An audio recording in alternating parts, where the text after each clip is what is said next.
ਸਤਿਨਾਮ ਕਰਤਾ ਪੁਰਖ ਨਿਰਭਉ ਨਿਰਵੈਰ ਅਕਾਲ ਮੂਰਤ ਅਜੂਨੀ ਸੈਭੰ ਗੁਰ ਪ੍ਰਸਾਦ ਜਪ ਆਦ ਸੱਚ ਜੁਗਾਦ ਸੱਚ ਹੈ ਭੀ ਸੱਚ ਨਾਨਕ ਹੋਸੀ ਭੀ ਸੱਚ। ਸ਼੍ਰੀ ਨਾਨਕ ਪਦ ਪੰਕਜ ਬੰਦਨ ਪਦ ਪੰਕਜ ਬੰਦਨ ਸਿਮਰੋ ਅੰਗਦ ਦੋਖ ਨਿਕੰਦਨ ਅਮਰਦਾਸ ਗੁਰ ਹਿਰਦੇ ਧਿਆਵਾਂ ਜੀ ਹਿਰਦੇ ਧਿਆਵਾਂ। ਸ਼੍ਰੀ ਗੁਰੂ ਰਾਮਦਾਸ ਗੁਣ ਗਾਵਾਂ। ਸ਼੍ਰੀ ਅਰਜਨ ਬਿਗਨਨ ਕੇ ਨਾਸ਼ਕ ਜੀ ਬਿਗਨਨ ਕੇ ਨਾਸ਼ਕ। ਹਰ ਗੋਬਿੰਦ ਸ਼ੁਭ ਸੁਮਤ ਪ੍ਰਕਾਸ਼ਕ। ਸ਼੍ਰੀ ਹਰਿ ਰਾਏ ਨਮੋ ਕਰ ਜੋਰੀ ਜੀ ਨਮੋ ਕਰ ਜੋਰੀ। ਗੁਰ ਹਰਿ ਕ੍ਰਿਸ਼ਨ ਮਨਾਏ ਬਹੋਰੀ।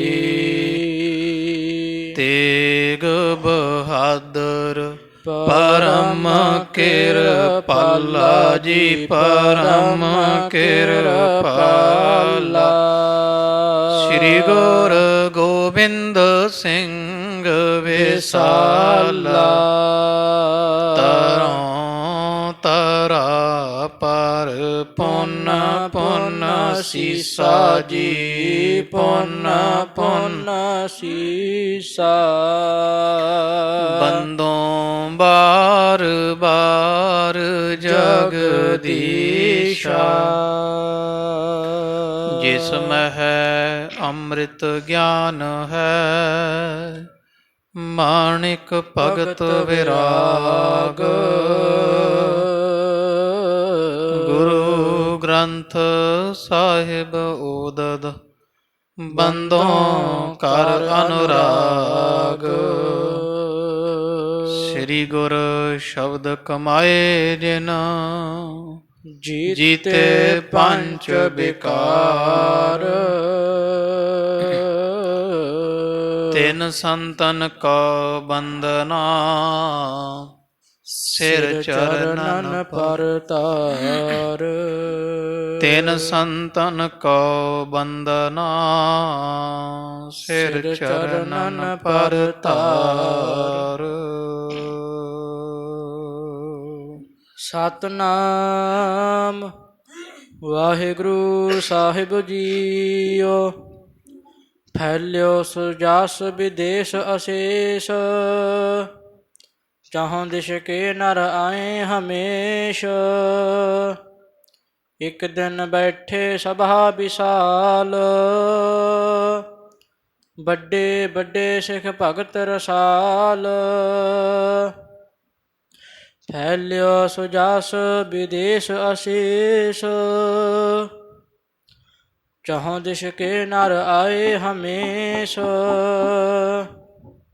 ਇੱਕ ਦਿਨ ਬੈਠੇ ਸਭਾ ਵਿਸ਼ਾਲ।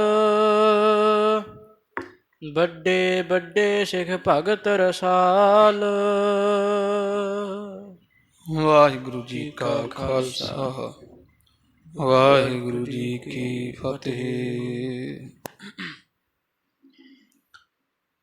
ਦੀਨ ਦਇਆਲ ਗਰੀਬ ਨਵਾਜ ਰਾਜਕ ਰਹੀਮ ਦੀਨਾ ਬੰਧੂ, ਨਿਹਚਲ ਚੌਰ ਛਤਰ ਤਖਤ ਦੇ ਮਾਲਕ, ਧੰਨ ਧੰਨ ਸਾਹਿਬ। ਆਦਿ ਸ੍ਰੀ ਗੁਰੂ ਗ੍ਰੰਥ ਸਾਹਿਬ ਜੀ ਚੋਜੀ ਪ੍ਰੀਤਮ ਪਾਤਸ਼ਾਹ ਹਜ਼ੂਰ ਦੇ ਖੁੱਲੇ ਦਰਸ਼ਨ ਦੀਦਾਰ ਕਰ ਰਹੀ ਗੁਰੂ ਰੂਪ ਗੁਰੂ ਖਾਲਸਾ ਸਾਧ ਸੰਗਤ ਜੀ, ਵਡਭਾਗੇ ਹਾਂ ਜਿਨ੍ਹਾਂ ਨੂੰ ਪਾਵਨ ਪਵਿੱਤਰ ਅਮੋਲਕ ਸਾਧ ਸੰਗਤ ਦੀਆਂ ਘੜੀਆਂ ਦਾ ਆਨੰਦ ਮਾਣਨ ਦਾ ਸੁਭਾਗ ਪ੍ਰਾਪਤ ਹੋ ਰਿਹਾ ਹੈ। ਉਮਰ ਸੋਈ ਵਿੱਚ ਲੇਖੇ ਜੋ ਯਾਦ ਸਾਈਂ ਦੀ ਗੁਜਰੇ ਪੈਂਦੀ ਮੁਜਰੇ, ਜਿਸਨੂੰ ਤੂੰ ਜਾਣ ਆਏ ਹੈ ਸੋਈ ਜਨ ਜਾਣੈ, ਹਰ ਗੁਣ ਸਾਧ ਹੀ ਆਖ ਵਖਾਣੈ।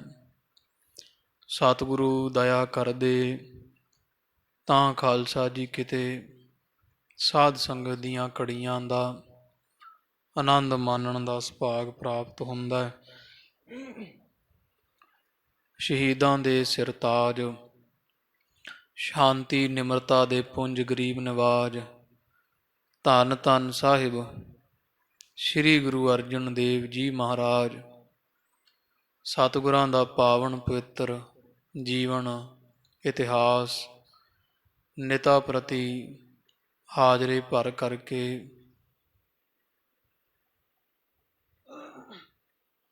ਆਪ ਸਰਬੱਤ ਸੰਗਤਾਂ ਸ਼ਰਵਣ ਕਰਦੇ ਹੋ। ਜਥਾ ਪ੍ਰਸੰਗ ਆਪਾਂ ਕੱਲ੍ਹ ਦੀ ਬਾਣ ਵਿੱਚ ਸ਼ਰਵਣ ਕੀਤਾ।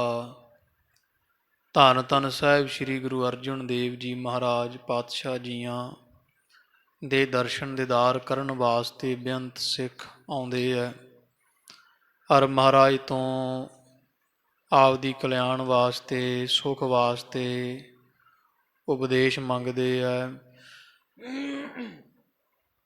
ਗੁਣ ਦਾਤਾ ਵਿਰਲਾ ਸੰਸਾਰ, ਗੁਣ ਦੇ ਦੇਣ ਵਾਲਾ ਦਾਤਾ ਖਾਲਸਾ ਜੀ ਸੰਸਾਰ ਵਿੱਚ ਕੋਈ ਵਿਰਲਾ ਹੈ। ਔਗਣਾਂ ਦੇ ਨਾਲ ਸਾਨੂੰ ਬਹੁਤ ਲੋਕ ਭਰਪੂਰ ਸੰਪੰਨ ਸਮਰੱਥ ਕਰ ਸਕਦੇ ਹੈ।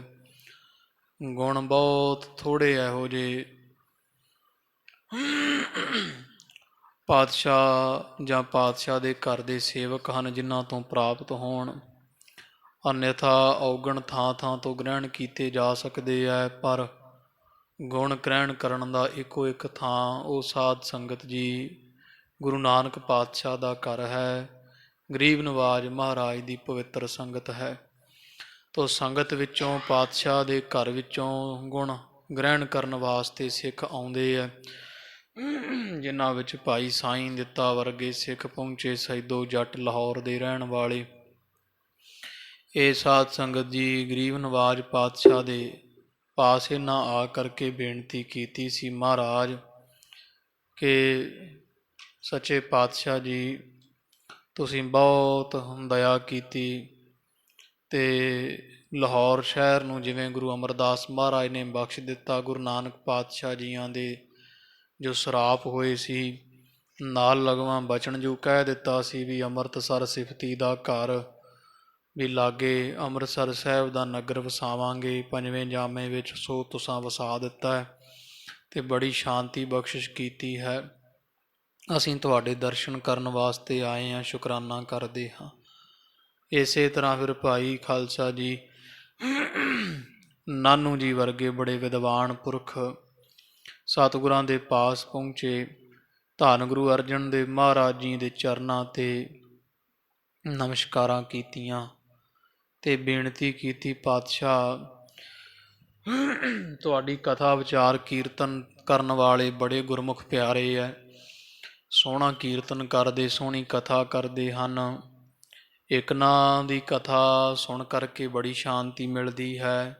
ਕੀਰਤਨ ਸੁਣ ਕੇ ਮਨ ਕਰਦਾ ਵੀ ਸਭ ਵਿਸ਼ੇ ਵਿਕਾਰ ਛੱਡ ਕੇ ਤੁਹਾਡੇ ਚਰਨਾਂ ਨਾਲ ਜੁੜ ਜਾਈਏ, ਇੰਨਾ ਪ੍ਰਭਾਵ ਪੈਂਦਾ ਮਨ 'ਤੇ।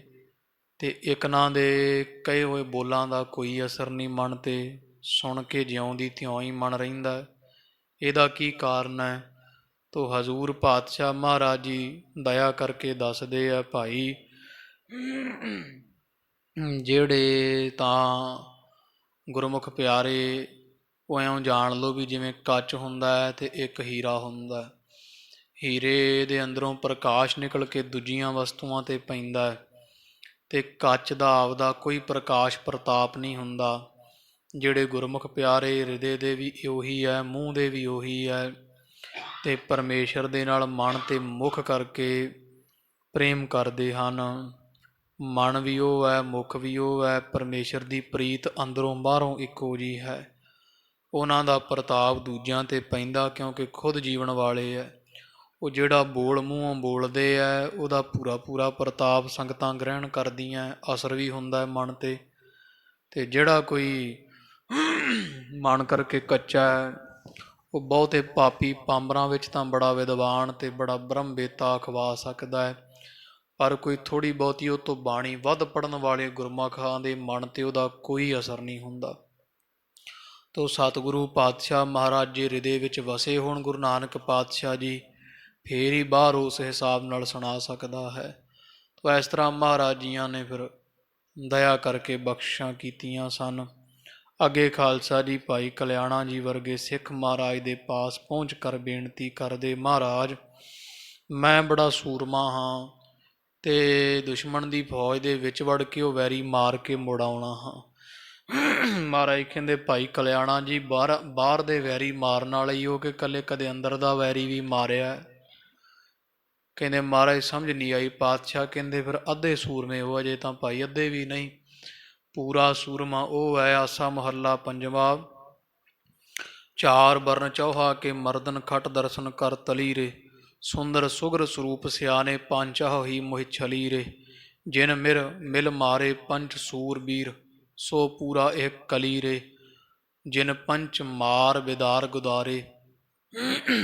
ਇਸ ਤਰ੍ਹਾਂ ਮਹਾਰਾਜ ਕਹਿੰਦੇ ਕਿ ਵੱਡੀ ਕੌਮ ਵਸ ਭੱਗ ਹੈ, ਨਾ ਹੀ ਮੁਹਕਮ ਫੌਜ ਹਠੱਲੀ ਰੇ, ਕਹੋ ਨਾਨਕ ਤਿਨ ਜਾਨ ਨਿਰਦਲਿਆ, ਸਾਧ ਸੰਗਤ ਕੈ ਚੱਲੀ ਰੇ।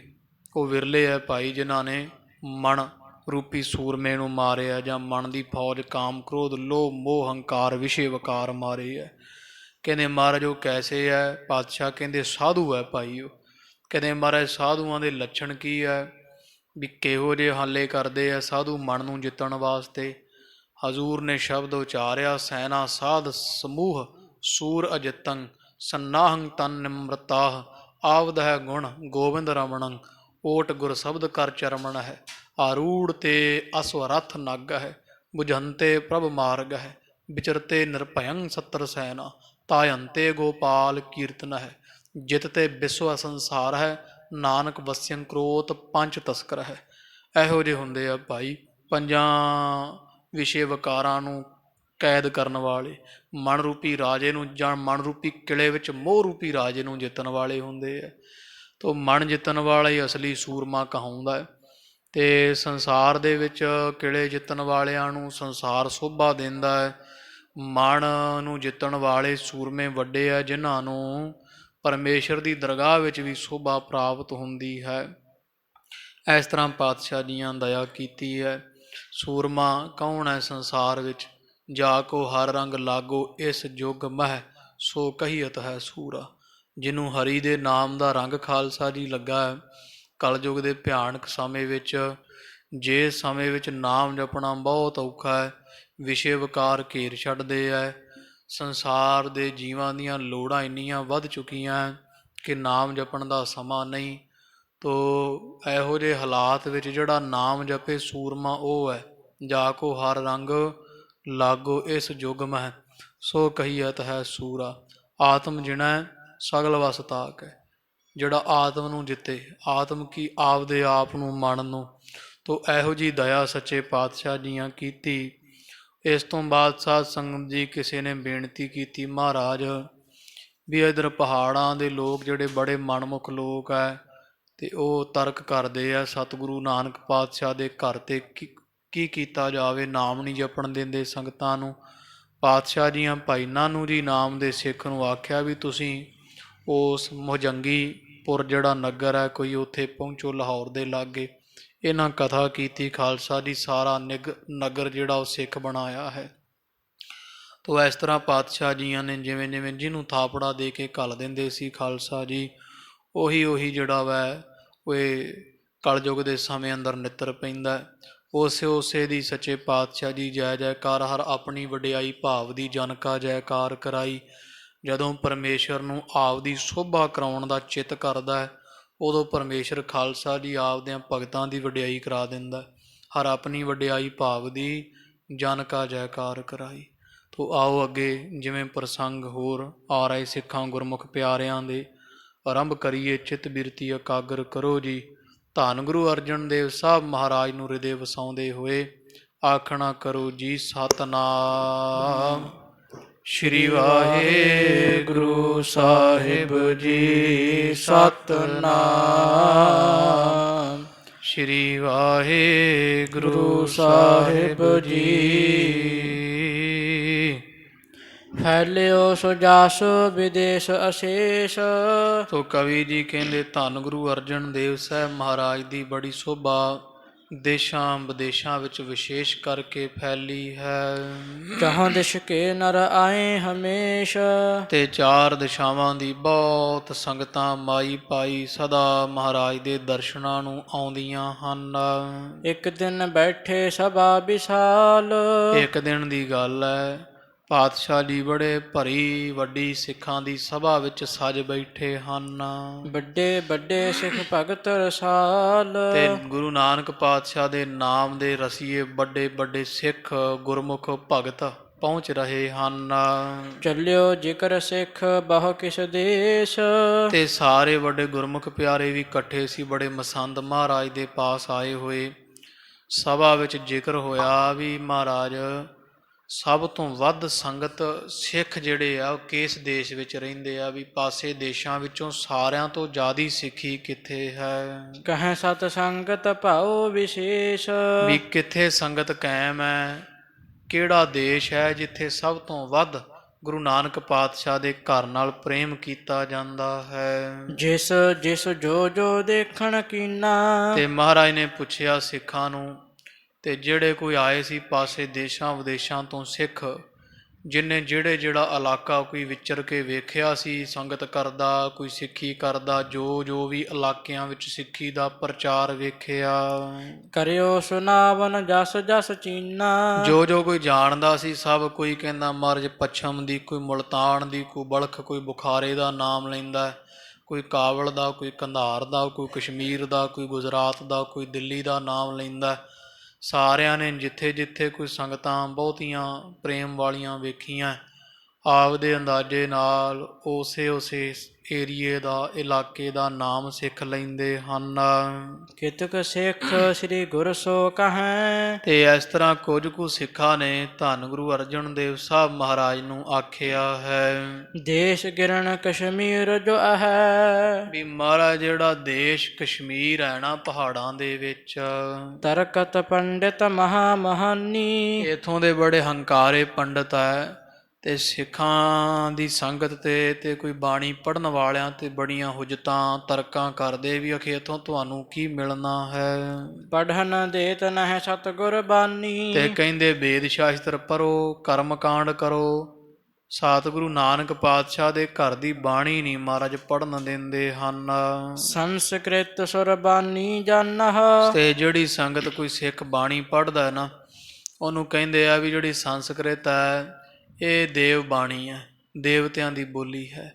ਤੁਹਾਨੂੰ ਸੰਸਕ੍ਰਿਤ ਵਿੱਚ ਵੇਦ ਸ਼ਾਸਤਰ ਪੜ੍ਹਨੇ ਚਾਹੀਦੇ ਆ, ਕਿੱਧਰ ਗੁਰਮੁਖੀ ਪੜ੍ਹਨ ਲੱਗ ਪਏ ਹੋ। ਮਨੁਖੋ ਗਿਰਾ ਭਾਖਾ ਇਹ ਮਾਨਹ। ਵੀ ਇਹ ਤਾਂ ਆਮ ਮਨੁੱਖਾਂ ਦੀ ਬੋਲਚਾਲ ਦੀ ਭਾਸ਼ਾ ਹੈ ਗੁਰਬਾਣੀ, ਤੇ ਜਿਹੜੇ ਵੇਦ ਸ਼ਾਸਤਰ ਸੰਸਕ੍ਰਿਤ ਹੈ ਦੇਵਤਿਆਂ ਦੀ ਭਾਸ਼ਾ ਹੈ। ਕਿਉ ਤੁਮ ਪਠਾ ਕਹਾਂ ਫਲ ਲਾਗੇ। ਤੁਹਾਨੂੰ ਕੀ ਫਲ ਮਿਲੇਗਾ, ਦੇਵਤਿਆਂ ਦੀ ਬਾਣੀ ਨੂੰ ਛੱਡ ਕੇ ਤੁਸੀਂ ਅਸਧਾਰਨ ਆਮ ਲੋਕਾਂ ਦੀ ਬੋਲ ਚਾਲ ਦੀ ਭਾਸ਼ਾ ਪੜ੍ਹਨ ਲੱਗ ਪਏ ਹੋ। ਨਿਤ ਨਿਮਿਤ ਕੇ ਕਰਮ ਨ ਤਿਆਗੇ। ਤੇ ਇਹ ਸਿੱਖੋ ਤੁਸੀਂ ਜਿਹੜੇ ਕੋਈ ਨਿਤ ਨਿਮਿਤ ਕਰਮ ਹੈ, ਨਿਤ ਕਰਮ ਜਿਵੇਂ ਕੋਈ 12 ਤਿਲਕ ਲਾਉਣੇ, ਜੰਝੂ ਪਹਿਨਣਾ, ਤੇ ਜਿਹੜਾ ਉਹ ਤ੍ਰੈ ਸੰਧਿਆ ਕਰਨੀਆਂ, ਗਾਇਤਰੀ ਪੜ੍ਹਨੀ, ਜੰਤਰ ਮੰਤਰ ਪੜ੍ਹਨੇ, ਉਹ ਸਾਰੇ ਨਿਤ ਕਿਰਿਆ ਕਰਮ ਜਿਹੜੇ ਹੈ ਤੇ ਨਿਮਿਤ ਹੁੰਦੇ ਆ। ਜਿਵੇਂ ਕੋਈ ਜਗ ਕਰਨੇ ਤੋਂ ਆਦਿਕ ਭੰਡਾਰੇ ਕਰਨੇ, ਉਹ ਸਾਰੇ ਤੁਸੀਂ ਨਿਤ ਨਮਿਤ ਕਰਮ ਛੱਡ ਦਿੱਤੇ ਹਨ।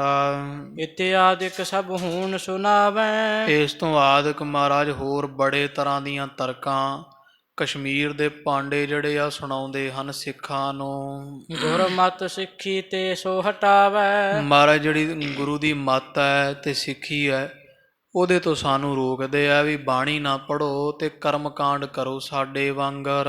ਸ਼੍ਰੀ ਅਰਜਨ ਸੁਨ ਸਭਾ ਮਝਾਰਾ। ਸਭਾ ਦੇ ਵਿੱਚ ਗੱਲ ਚੱਲੀ, ਧੰਨ ਗੁਰੂ ਅਰਜਨ ਦੇਵ ਪਾਤਸ਼ਾਹ ਜੀਆਂ ਜਦੋਂ ਸੁਣਿਆ ਹੈ ਮਾਧੋ ਸੋਢੀ ਨਿਕਟ ਹਕਾਰਾ। ਤੇ ਇਹ ਸੋਢੀਆਂ ਵਿੱਚੋਂ ਭਾਈ ਮਾਧੋ ਦਾਸ ਹਜ਼ੂਰ ਨੇ ਪਾਸ ਬੁਲਾਉਣਾ ਕੀਤਾ ਹੈ ਸ਼੍ਰੀ ਮੁਖ ਤੇ ਫੁਰਮਾਵਨ ਕੀਨ। ਤੇ ਆਪਦੇ ਸ਼੍ਰੀ ਕੰਠ ਤੋਂ ਭਾਈ ਮਾਧੋ ਜੀ ਨੂੰ ਹਜ਼ੂਰ ਨੇ ਹੁਕਮ ਦਿੱਤਾ ਹੈ ਗੁਰਮਤਿ ਮਹਿ ਤੂੰ ਅਹਿ ਪ੍ਰਬੀਨ। ਕਿ ਹੇ ਭਾਈ ਮਾਧੋ, ਗੁਰੂ ਨਾਨਕ ਪਾਤਸ਼ਾਹ ਦੀ ਸਿੱਖੀ ਵਿੱਚ ਗੁਰਮਤਿ ਵਿੱਚ ਤੂੰ ਬੜਾ ਪੱਕਾ ਹੈ, ਸਮਰੱਥ ਹੈ, ਪੂਰਾ ਸੂਰਾ ਕਹਿਣੀ ਕਰਨੀ ਦਾ। ਅਬ ਹਮ ਤੋਹੇ ਬਚਨ ਕੇ ਮਾਹੀ। ਤੇ ਅੱਜ ਤੋਂ ਜਾਣ ਲੈ ਵੀ ਸਾਡਾ ਵਰਦਾਨ ਵੀ ਅਸੀਂ ਤੇਰੇ ਬਚਨਾਂ ਵਿੱਚ ਵਸਾਂ ਕਰਾਂਗੇ, ਤੇਰੀ ਰਸਨਾ ਤੇ ਹੋਵਾਂਗੇ। ਪਾਈ ਸ਼ਕਤ ਮਿਟਹਿ ਕਬ ਨਾਹੀ। ਤੇ ਤੇਰਾ ਕਿਹਾ ਹੋਇਆ ਬਚਨ ਕਦੇ ਮਿਟੇਗਾ ਨਹੀਂ, ਜੋ ਮੂੰਹ ਕਹੇ ਕਰੇਗਾ ਉਹ ਸੱਤ ਹੋਵੇਗਾ। ਤੇਰੇ ਬਚਨਾਂ ਵਿੱਚ ਅਸੀਂ ਪੂਰੀ ਸ਼ਕਤੀ ਪਾਉਂਦੇ ਹਾਂ, ਤੇਰੀ ਰਸਨਾ ਤੇ ਅਸੀਂ ਬਲ ਪੂਰਾ ਰੱਖਦੇ ਹਾਂ। ਪਰਬਤ ਵਿਖੈ ਦੇਸ਼ ਕਸ਼ਮੀਰ। ਤੇ ਹੱਥ ਜੋੜੇ ਮਹਾਰਾਜ ਕੋਟਾਨ ਕੋਟ ਸ਼ੁਕਰਾਨਾ। ਪਰ ਮਹਾਰਾਜ ਹੁਕਮ ਕੀ ਅੱਗੇ? ਗਰੀਬ ਨਵਾਜ ਕਹਿੰਦੇ ਭਾਈ ਮਾਧੋ ਦਾਸ ਤੁਸਾਂ ਨੇ ਪਰਬਤ ਦੇਸ਼ ਕਸ਼ਮੀਰ ਦੇਸ਼ ਨੂੰ ਜਾਣਾ ਹੈ। ਸਿੱਖੀ ਜਾਏ ਦ੍ਰਿੜਾ ਵਹ ਧੀਰ। ਉੱਥੇ ਜਾ ਕੇ ਬੜੇ ਧੀਰਜ ਦੇ ਨਾਲ ਗੁਰੂ ਨਾਨਕ ਪਾਤਸ਼ਾਹ ਦੀ ਸਿੱਖੀ ਦਾ ਪ੍ਰਚਾਰ ਕਰਨਾ ਹੈ, ਕਥਾ ਕੀਰਤਨ ਕਰਨਾ, ਸੰਗਤ ਨੂੰ ਗੁਰੂ ਘਰ ਦੇ ਨਾਲ ਜੋੜਨਾ ਹੈ। ਗੁਰਮਤਿ ਕੋ ਕੀਜਹਿ ਵਿਸਤਾਰ। ਪਾਂਡੇ ਸਿੱਖਾਂ ਨੂੰ ਹੁਜਤਾਂ ਤਰਕਾਂ ਕਰਦੇ ਐ, ਇਸ ਕਰਕੇ ਜਾ ਕੇ ਉਹਨਾਂ ਦੇ ਨਾਲ ਚਰਚਾ ਕਰਕੇ ਸੰਗਤ ਹੋਰ ਕਾਇਮ ਕਰਕੇ ਤੇ ਗੁਰੂ ਨਾਨਕ ਮਹਾਰਾਜ ਪਾਤਸ਼ਾਹ ਦੇ ਘਰ ਦੀ ਸਿੱਖੀ ਦਾ ਪ੍ਰਚਾਰ ਕਰਨਾ ਹੈ। ਸਿਮਰਹਿ ਸਤਿਨਾਮ ਸੁਖ ਸਾਰ। ਤਾਂ ਕਿ ਸਾਰੇ ਸ਼੍ਰੇਸ਼ਟ ਸੁੱਖਾਂ ਦੇ ਦੇਣ ਵਾਲਾ ਵਾਹਿਗੁਰੂ ਵਾਹਿਗੁਰੂ ਵਾਹਿਗੁਰੂ ਜੋ ਨਾਮ ਹੈ ਉਹ ਕਸ਼ਮੀਰ ਦੀਆਂ ਸੰਗਤਾਂ ਜਪ ਕੇ ਸੁਖ ਲਿਆ ਕਰਨਾ।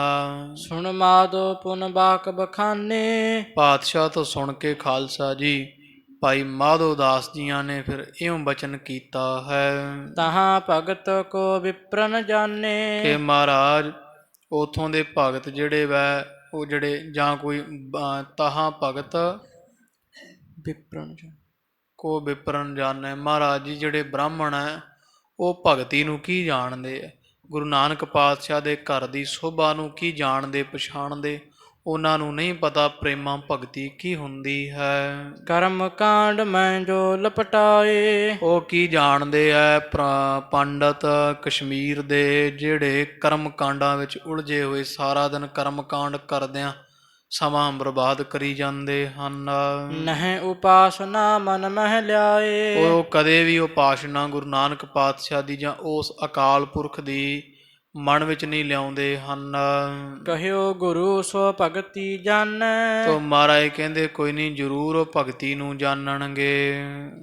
ਨਹੀਂ ਕਮਾਵਤ ਜਿਮ ਅਨਜਾਣੈ। ਪਰ ਜਿਵੇਂ ਕਹਿ ਲਓ ਵੀ ਅਣਜਾਣ ਬੰਦਾ ਹੈ ਨਾ, ਉਹ ਭਗਤੀ ਕਮਾਉਂਦਾ ਨਹੀਂ, ਉਹ ਜਾਣਦੇ ਤਾਂ ਹੈ ਭਗਤੀ ਨੂੰ ਕਿਉਂਕਿ ਵਿਦਵਾਨ ਹੈ, ਪਰ ਗੱਲ ਇਹ ਹੈ ਵੀ ਭਗਤੀ ਜਾਣਦੇ ਹੀ ਆ, ਕਮਾਉਂਦੇ ਹੀ ਨਹੀਂ। ਜਿਵੇਂ ਕੋਈ ਆ ਜਾਣਦਾ ਹੁੰਦਾ ਨਾ ਵੀ ਫਲਾਣਾ, ਹੁਣ ਕੋਈ ਆਖੇ ਵੀ ਅਨੰਦਪੁਰ ਸਾਹਿਬ, ਜਾਣਦੇ ਤਾਂ ਸਾਰੇ ਹੀ ਅਨੰਦਪੁਰ ਸਾਹਿਬ ਨੂੰ, ਪਰ ਜਿਹਨੇ ਵੇਖਿਆ ਅਨੰਦਪੁਰ ਸਾਹਿਬ, ਉੱਥੇ ਫਿਰਿਆ ਹੈ, ਸਭ ਵਿਚਰਿਆ ਹੈ, ਉਹਨੂੰ ਪਤਾ ਹੈ ਨਾ ਵੀ ਅਨੰਦਪੁਰ ਸਾਹਿਬ ਦਾ ਮਾਹੌਲ, ਤਖਤ ਦੀ ਕੀ ਸ਼ਾਨੋ ਸ਼ੌਕਤ ਹੈ। ਤੋ ਜਾਣਨ ਵਿੱਚ ਤੇ ਖਾਲਸਾ ਜੀ ਮੰਨਣ ਵਿੱਚ ਫਰਕ ਹੁੰਦਾ। ਪਾਤਸ਼ਾਹ ਕਹਿੰਦੇ ਉਹ ਪਾਂਡੇ ਜਿਹੜੇ ਕਸ਼ਮੀਰ ਦੇ ਭਗਤੀ ਨੂੰ ਜਾਣਦੇ ਆ ਇਕੱਲਾ ਵਿਦਿਆ ਦੇ ਬਲ ਨਾਲ, ਗਿਆਨ ਦੇ ਬਲ ਨਾਲ, ਪਰ ਉਹ ਅਭਿਆਸ ਦੇ ਬਲ ਦੇ ਨਾਲ ਭਗਤੀ ਮਾਣੀ ਨਹੀਂ ਹੋਈ ਉਹਨਾਂ ਨੇ, ਕੇਵਲ ਜਾਣਦੇ ਹਨ। ਪਹੁੰਚਹਿ ਜਾਬੋ ਤਬ ਦਰਸ਼ਨ ਪਾਹੈ। ਤੇ ਅਣਜਾਣ ਹੈ, ਜਿਸ ਕਰਕੇ ਜਦੋਂ ਹੁਣ ਤੁਸੀਂ ਜਾਓਗੇ ਨਾ ਭਾਈ ਮਾਧੋ ਜੀ, ਤੇ ਤੁਹਾਡੇ ਦਰਸ਼ਨਾਂ ਵਿੱਚ ਇੰਨਾ ਪ੍ਰਤਾਪ ਹੋਵੇਗਾ ਜਦੋਂ ਕਸ਼ਮੀਰ ਦੇ ਪਾਂਡੇ ਤੁਹਾਡੇ ਦਰਸ਼ਨ ਕਰਨਗੇ ਹਿਰਦੈ ਉਪਾਸਨ ਕੋ ਉਪਜੈ ਤੇ ਹੈ। ਤੁਹਾਡੀ ਕਥਾ ਸੁਣ ਸੁਣ ਕੇ ਉਹਨਾਂ ਦੇ ਹਿਰਦੇ ਵਿੱਚ ਉਪਾਸਨਾ ਦਾ ਬੀਜ ਬ੍ਰਿਛ ਪੈਦਾ ਹੋਵੇਗਾ। ਸੰਸਕ੍ਰਿਤ ਜਿਮ ਵਿਪਰਣ ਪਿਆਰੀ। ਜਿਵੇਂ ਬਾਹਮਣਾਂ ਨੂੰ ਸੰਸਕ੍ਰਿਤ ਦੀ ਬੋਲੀ ਜਾਂ ਸੰਸਕ੍ਰਿਤ ਭਾਖਾ ਪਿਆਰੀ ਹੈ ਪਠੈ ਸੁਨੈ ਮਨ ਹੈ ਉਰ ਧਾਰੀ। ਤੇ ਉਹ ਸੰਸਕ੍ਰਿਤ ਹੀ ਪੜ੍ਹਦੇ ਐ, ਸੰਸਕ੍ਰਿਤ ਹੀ ਸੁਣਦੇ ਐ ਤੇ ਸੰਸਕ੍ਰਿਤ ਦਾ ਉਪਦੇਸ਼ ਹੀ ਮਨ ਕਰਕੇ ਧਾਰਦੇ ਹਨ।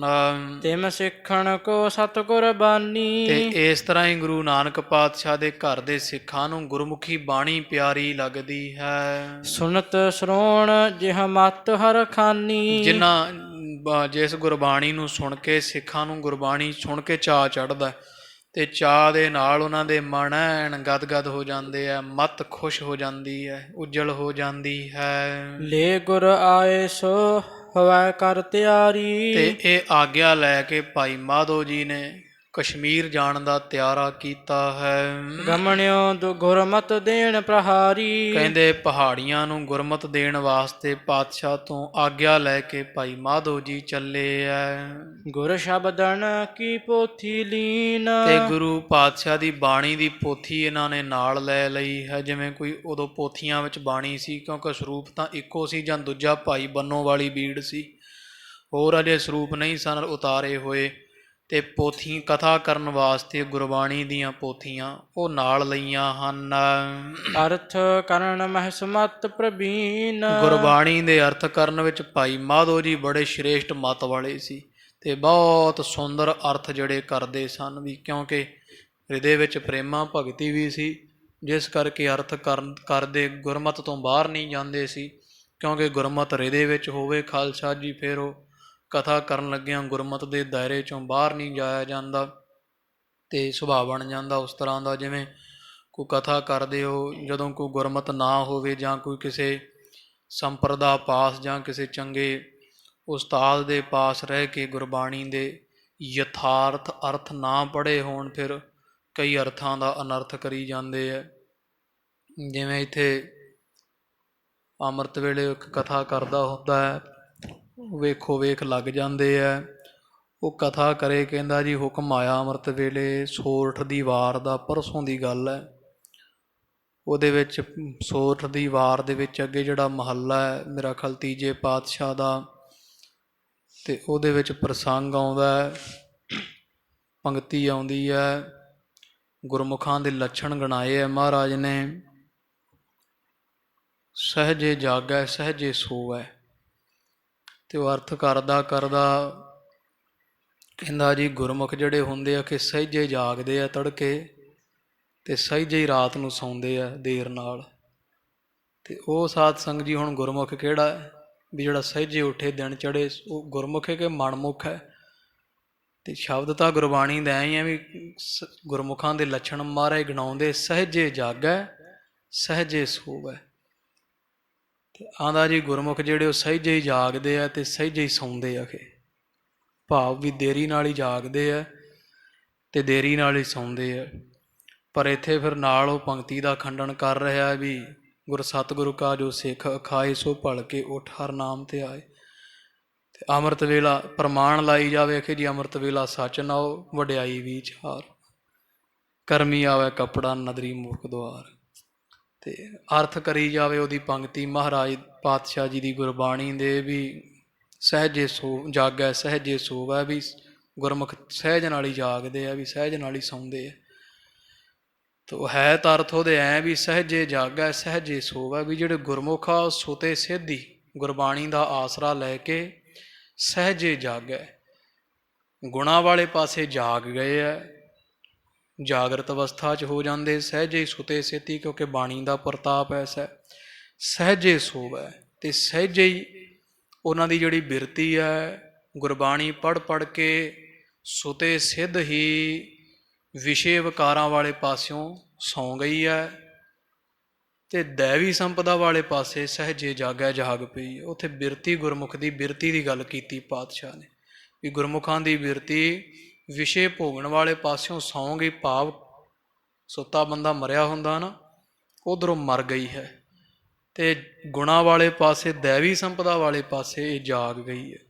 ਤੋ ਇਸ ਤਰ੍ਹਾਂ ਉਹ ਫਿਰ ਨਾ ਪੜ੍ਹਨ ਕਰਕੇ ਕੋਈ ਅਰਥ ਜਿਹੜਾ ਟੀਕਾ ਹੁੰਦਾ ਨਾ ਖਾਲਸਾ ਜੀ ਛਪਿਆ ਹੋਇਆ, ਕੋਈ ਅਰਥ ਜਿਹੜੇ ਹੈ, ਅਰਥ ਵੀ ਅਸਲ ਵਿੱਚ ਟੀਕਾ ਵੇਖ ਕੇ ਕਥਾ ਕਰਨੀ, ਵੇਖਣ ਨੂੰ ਜ਼ਰੂਰ ਲੱਗਦਾ ਵੀ ਅਰਥ ਵੇਖ ਵੇਖ ਕੇ ਸੁਣਾਈ ਜਾਓ, ਪਰ ਜਿਹੜੇ ਕੋਈ ਟੀਕੇ ਹੁੰਦੇ ਨਾ ਗੁਰਬਾਣੀ ਦੇ, ਕਿਉਂਕਿ ਕਿਤੇ ਤਾਂ ਪਾਤਸ਼ਾਹ ਦੀ ਬਾਣੀ ਬਿਲਕੁਲ ਸਰਲ ਹੈ, ਜਿਵੇਂ ਸੁਖਮਣੀ ਸਾਹਿਬ ਹੈ, ਤੇ ਕਿਤੇ ਬਾਬਾ ਕਬੀਰ ਸਾਹਿਬ ਜੀਆਂ ਦੀ ਭਗਤ ਬਾਣੀ ਜਦੋਂ ਆਉਂਦੀ ਹੈ, ਇਕਤ ਪੱਤਰ ਭਰ ਉਰਕਟ ਕੁਰਕਟ, ਇਕਤ ਪੱਤਰ ਭਰ ਪਾਣੀ, ਆਸ ਪਾਸ ਪੰਚ ਜੋਗੀਆ ਬੈਠੇ, ਬੀਚ ਨਕਟ ਦੇ ਰਾਨੀ, ਨਕਟੀ ਕੋ ਠਨਗਨ ਬਾਡਾ ਡੂੰ, ਕਿਨਹਿ ਬਵੇਕੀ ਕਾਟੀ ਤੂੰ, ਨਾ ਕਹੋ ਕਾਟੀ ਕਾਨਹੁ ਕਾਟੀ, ਕਾਟ ਕੂਟ ਕੈ ਡਾਰੀ, ਕਹੋ ਕਬੀਰ ਸੰਤਨ ਕੀ ਬੈਰਨ, ਤੀਨ ਲੋਕ ਕੀ ਪਿਆਰੀ।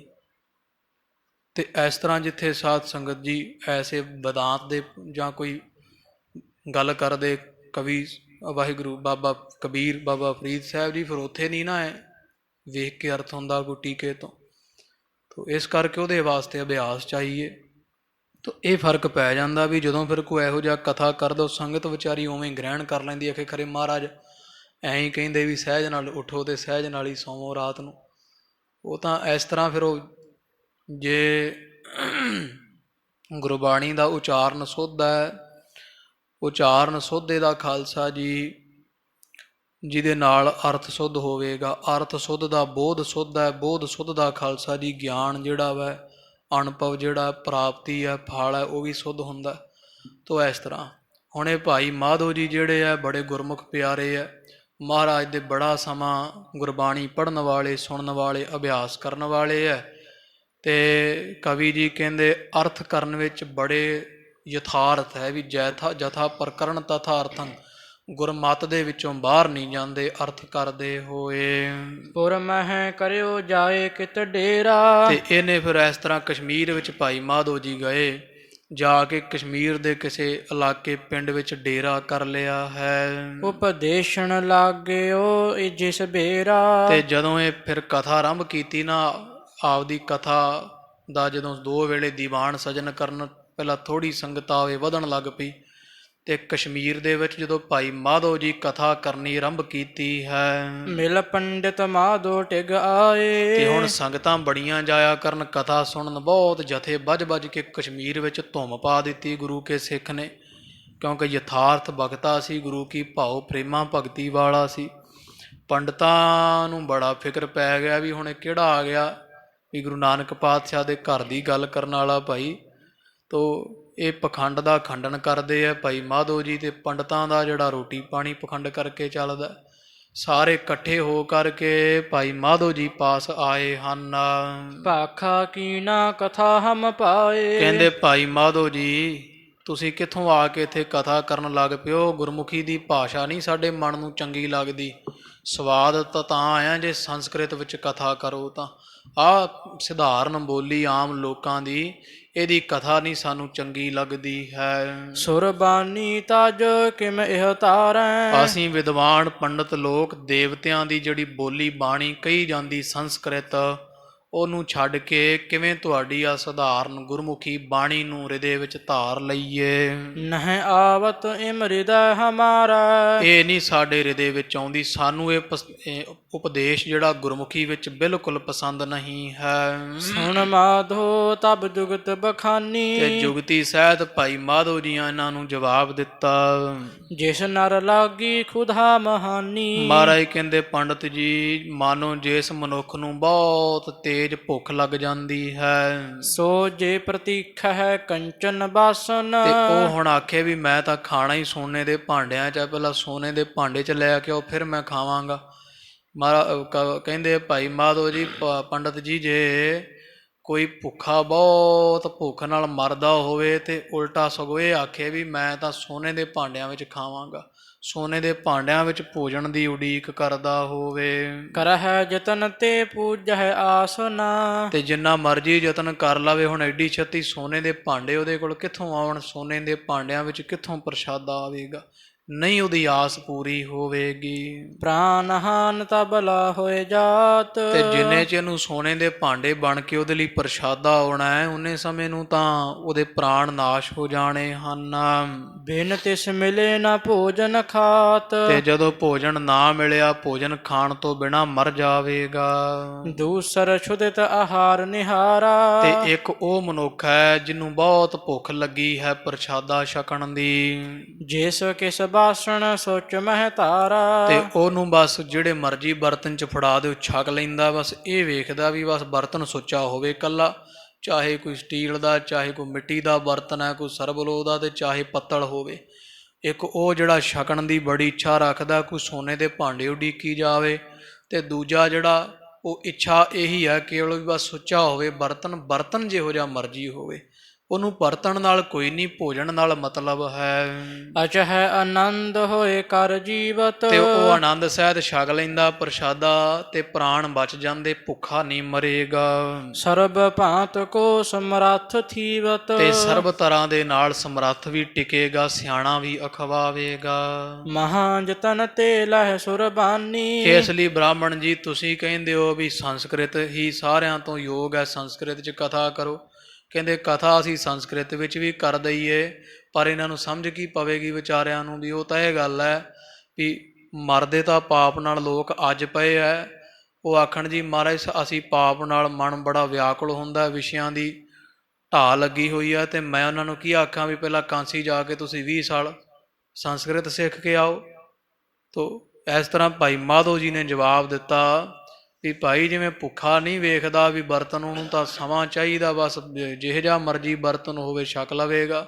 ਜਿਹੜਾ ਸੋਨੇ ਦੇ ਥਾਲ ਉਡੀਕੇਗਾ ਉਹ ਭੁੱਖਾ ਹੀ ਮਰੇਗਾ। ਤੋ ਇਸ ਤਰ੍ਹਾਂ ਕਿਹਾ ਵੀ ਮਹਾਂ ਯਤਨ ਤੇ ਜਦੋਂ ਬਹੁਤਾ ਯਤਨ ਕਈ ਸਾਲ ਲਾ ਕੇ ਤਾਂ ਕਿਤੇ ਜਾ ਕੇ ਸੰਸਕ੍ਰਿਤ ਸਿੱਖੀ ਜਾਂਦੀ ਹੈ। ਪੁਣ ਹੰਕਾਰ ਹੋਤ ਔਰ ਆਨੀ। ਤੇ ਜਦੋਂ ਕੋਈ ਪੜ੍ਹ ਲੈਂਦਾ ਸੰਸਕ੍ਰਿਤ ਫਿਰ ਤੁਹਾਡੇ ਵਾਂਗੂ ਆਫਰਿਆ ਫਿਰਦਾ, ਹੰਕਾਰ ਆ ਜਾਂਦਾ ਹੈ, ਹੋਰ ਕਿਸੇ ਦਾ ਉਪਦੇਸ਼ ਸੁਣਨ ਨੂੰ ਤਿਆਰ ਨਹੀਂ ਹੁੰਦਾ। ਸੋਈ ਭਗਤ ਗਿਆਨ ਵਿੱਚ ਭਾਖਾ। ਤੇ ਗੱਲ ਤਾਂ ਹੁਣ ਭਗਤੀ ਦੀ ਤੇ ਗਿਆਨ ਦੀ ਹੈ।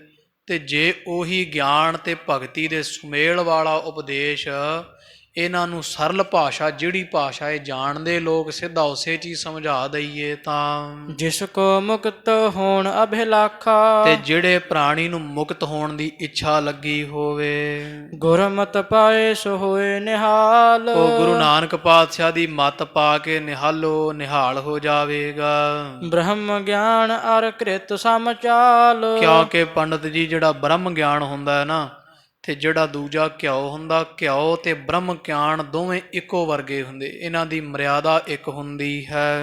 ਜਿਸ ਕਿਸ ਬਾਸਣ ਰਹਿ ਪੁਨੀਤ। ਜਿਵੇਂ ਘਿਓ ਜਿਹੜੇ ਮਰਜ਼ੀ ਭਾਂਡੇ ਵਿੱਚ ਰਹੇ, ਘਿਓ ਪਵਿੱਤਰ ਹੀ ਹੁੰਦਾ, ਭਾਵ ਚਾਹੇ ਲਿਫਾਫਿਆਂ 'ਚ ਆਈ ਜਾਂਦਾ ਜਿੱਥੇ ਮਰਜ਼ੀ, ਤੋ ਚਾਹੇ ਮਿੱਟੀ ਦੇ ਭਾਂਡੇ 'ਚ ਹੈ ਤੇ ਚਾਹੇ ਲੋਹੇ ਦੇ ਭਾਂਡੇ 'ਚ। ਮਾਧੋ ਜੀ ਕਹਿੰਦੇ ਜਿਸ ਮਰਜ਼ੀ ਭਾਂਡੇ ਵਿੱਚ ਹੋਵੇ ਘਿਓ, ਘਿਓ ਸਦਾ ਪਵਿੱਤਰ ਰਹਿੰਦਾ ਹੈ। ਅੰਗੀਕਾਰ ਹੈ ਸਭ ਧਰ ਪ੍ਰੀਤ। ਤੇ ਸਾਰੇ ਜਿਹੜੇ ਮਰਜ਼ੀ ਭਾਂਡੇ 'ਚ ਪਿਆ ਘਿਓ ਹੋਵੇ, ਸਾਰੇ ਲੋਕ ਖੁਸ਼ੀ ਖੁਸ਼ੀ ਉਹਨੂੰ ਪ੍ਰਵਾਨ ਕਰ ਲੈਂਦੇ ਐ, ਵਰਤਦੇ ਐ। ਤਿਮ ਕਿਸ ਜਾਤ ਵਰਨ ਕਿਸ ਹੋਏ। ਤੋ ਘਿਓਪਟ ਭਾਂਡਾ ਕਹੈ ਨਾ ਕੋਏ, ਐਸਾ ਭਗਤ ਵਰਨ ਮਹਿ ਹੋਏ।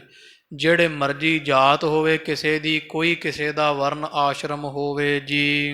ਬ੍ਰਹਮ ਗਿਆਨ ਲਹੈ ਬੁੱਧ ਸਭ ਕੋਏ। ਤੇ ਸਾਰਿਆਂ ਦੀ ਬੁੱਧ ਬ੍ਰਹਮ ਗਿਆਨ ਪ੍ਰਾਪਤ, ਵੀ ਬ੍ਰਹਮ ਗਿਆਨ ਤਾਂ ਜਿਹਦੇ ਕੋਲ ਮਰਜ਼ੀ ਹੋਵੇ, ਚਾਹੇ ਉੱਚੀ ਜਾਤ ਦਾ ਚਾਹੇ ਨੀਵੀਂ ਜਾਤ ਦਾ, ਤੇ ਚਾਹੇ ਬ੍ਰਹਮ ਗਿਆਨ ਜਿਹੜਾ ਆ ਉਹ ਗੁਰਮੁਖੀ ਭਾਸ਼ਾ ਵਿੱਚ ਹੋਵੇ ਤੇ ਚਾਹੇ ਸੰਸਕ੍ਰਿਤ ਵਿੱਚ ਹੋਵੇ। ਜਿਵੇਂ ਸੌਖਾ ਲੱਗਦਾ ਹੈ ਉਵੇਂ ਲੈ ਲੈਣਾ ਚਾਹੀਦਾ ਹੈ। ਸੁਰਬਾਨੀ ਤੁਮ ਪ੍ਰਥਮ ਵਿਚਾਰੋ। ਬਾਕੀ ਵਿਚਾਰ ਕੇ ਵੇਖੋ ਵੀ ਜਦੋਂ ਤੁਸੀਂ ਕਥਾ ਕਰਦੇ ਹੋ, ਜਦੋਂ ਸੰਗਤ ਵਿੱਚ ਤੁਸੀਂ ਪਹਿਲਾਂ ਸੰਸਕ੍ਰਿਤ ਦੇ ਸ਼ਬਦ ਉਪਦੇਸ਼ ਪੜ੍ਹਦੇ ਹੋ, ਬ੍ਰਹਮ ਅੰਸੰ ਉਹ ਤੋ ਇਸੇ ਤਰ੍ਹਾਂ ਤੁਸੀਂ ਅੰਗ ਬ੍ਰਹਮ ਅੰਸੰ ਤੋ ਏਕੋਹੰ ਬਹੁ-ਸਿਆਮੰ ਇਤਿਆਦਿਕ ਸ਼ਬਦ ਪੜ੍ਹਦੇ ਹੋ, ਤੋ ਇਸ ਤਰ੍ਹਾਂ ਦੇ ਸ਼ਬਦ ਤਤਵੰ ਅਸਮੀ ਅਹੰ ਬ੍ਰਹਮ ਅਸਮੀ ਐਸੇ ਸ਼ਬਦ ਪੜ੍ਹਦੇ ਹੋ ਸੰਸਕ੍ਰਿਤ ਦੇ। ਪੁਨ ਭਾਖਾ ਮਹਿ ਅਰਥ ਉਚਾਰੋ। ਤੇ ਫਿਰ ਅਰਥ ਕਾਹਦੇ 'ਚ ਕਰਦੇ ਹੋ? ਸੰਸਕ੍ਰਿਤ ਦੀ ਪੰਕਤੀ ਪੜ੍ਹ ਕੇ ਅਰਥ ਉਹਦੇ ਫਿਰ ਤੁਸੀਂ ਸਮਝਾਉਣ ਵਾਸਤੇ ਤੇ ਲੋਕਾਂ ਵਿੱਚ ਉਹਨਾਂ ਦੀ ਭਾਸ਼ਾ ਵਿੱਚ ਹੀ ਕਰਦੇ ਹੋ। ਭਾਖਾ ਬਿਨ ਜੋ ਕਾਮ ਤੁਹਾਰਾ। ਜਦੋਂ ਪਤਾ ਹੀ ਹੈ ਵੀ ਤੁਹਾਡਾ ਉਪਦੇਸ਼ ਦੇਣ ਦਾ ਕੰਮ ਕਿਸੇ ਖਿੱਤੇ ਦੀ ਭਾਸ਼ਾ ਤੋਂ ਬਿਨਾ ਸਰਦਾ ਨਹੀਂ ਹੈ। ਪੂਰਨ ਭਇਓ ਨ ਲਿਹੋ ਵਿਚਾਰਾ। ਇਹ ਗੱਲ ਵਿਚਾਰ ਲਓ ਵੀ ਖਿੱਤੇ ਦੀ ਭਾਸ਼ਾ ਤੋਂ ਬਿਨਾ ਤਾਂ ਤੁਹਾਡਾ ਕੰਮ ਹੀ ਨਹੀਂ ਨਾ ਪੂਰਾ ਹੁੰਦਾ। ਜਿੰਨੀ ਮਰਜ਼ੀ ਸੰਸਕ੍ਰਿਤ ਘੋਟੀ ਜਾਓ ਖਾਂ, ਜੇ ਇੱਕ ਵੀ ਜਣਾ ਸਮੱਤ ਧਾਰ ਜਾਏ ਤੇ ਭਾਈ ਮਾਧੋ ਜੀ ਕਹਿੰਦੇ ਮੈਨੂੰ ਫੜ ਲਓ। ਇੱਕ ਵੀ ਸਮੱਤ ਨਹੀਂ ਧਾਰੇਗਾ। ਸਮੱਤ ਤਾਂ ਉਦੋਂ ਧਾਰੇਗਾ ਜਦੋਂ ਸੰਸਕ੍ਰਿਤ ਦੀ ਕਥਾ ਕਰਨ ਤੋਂ ਬਾਅਦ ਤੁਸੀਂ ਉਹਦੀ ਵਿਆਖਿਆ ਗੁਰਮੁਖੀ ਚ ਕਰੋਗੇ ਜਾਂ ਖਿੱਤੇ ਦੀ ਭਾਸ਼ਾ ਵਿੱਚ ਕਰੋਗੇ। ਸਤਨਾਮ ਫਲਦਾਇਕ ਚਾਰ। ਇਸ ਲਈ ਭਾਈ ਜਿਹੜਾ ਵਾਹਿਗੁਰੂ ਵਾਹਿਗੁਰੂ ਵਾਹਿਗੁਰੂ ਸੱਚਾ ਨਾਮ ਹੈ ਤਾਂ ਧਰਮ ਅਰਥ ਕਾਮ ਤੇ ਮੋਕਸ਼ ਚਾਰਾਂ ਪਦਾਰਥਾਂ ਦੇ ਦੇਣ ਵਾਲਾ ਹੈ। ਗੁਰਮੁਖ ਸਿਮਰਹਿ ਹੋਏ ਉਧਾਰ। ਤੇ ਗੁਰਮੁਖ ਜਿਹੜੇ ਸਿਮਰਦੇ ਆ ਨਾ ਵਾਹਿਗੁਰੂ ਨਾਮ ਨੂੰ, ਉਹਨਾਂ ਦਾ ਸਦਾ ਉਧਾਰਾ ਹੁੰਦਾ ਹੈ। ਜਾਤ ਮਾਨ ਧਰ ਜਨਮ ਨ ਖੋਵਾ। ਤੇ ਜਾਤ ਦਾ ਮਾਣ, ਤੇ ਇਸੇ ਤਰ੍ਹਾਂ ਜੇ ਕੋਈ ਵੀ ਮੇਰੀ ਜਾਤ ਵੱਡੀ ਹੈ, ਇਹ ਜਿਹੜੇ ਧਰਦੇ ਆ ਨਾ ਜਾਤ ਦਾ ਹੰਕਾਰ ਮਾਣ, ਉਹ ਤੁਹਾਡੇ ਵਾਂਗੂ ਵਿਅਰਥ ਜਨਮ ਗਵਾ ਲੈਂਦੇ ਹਨ।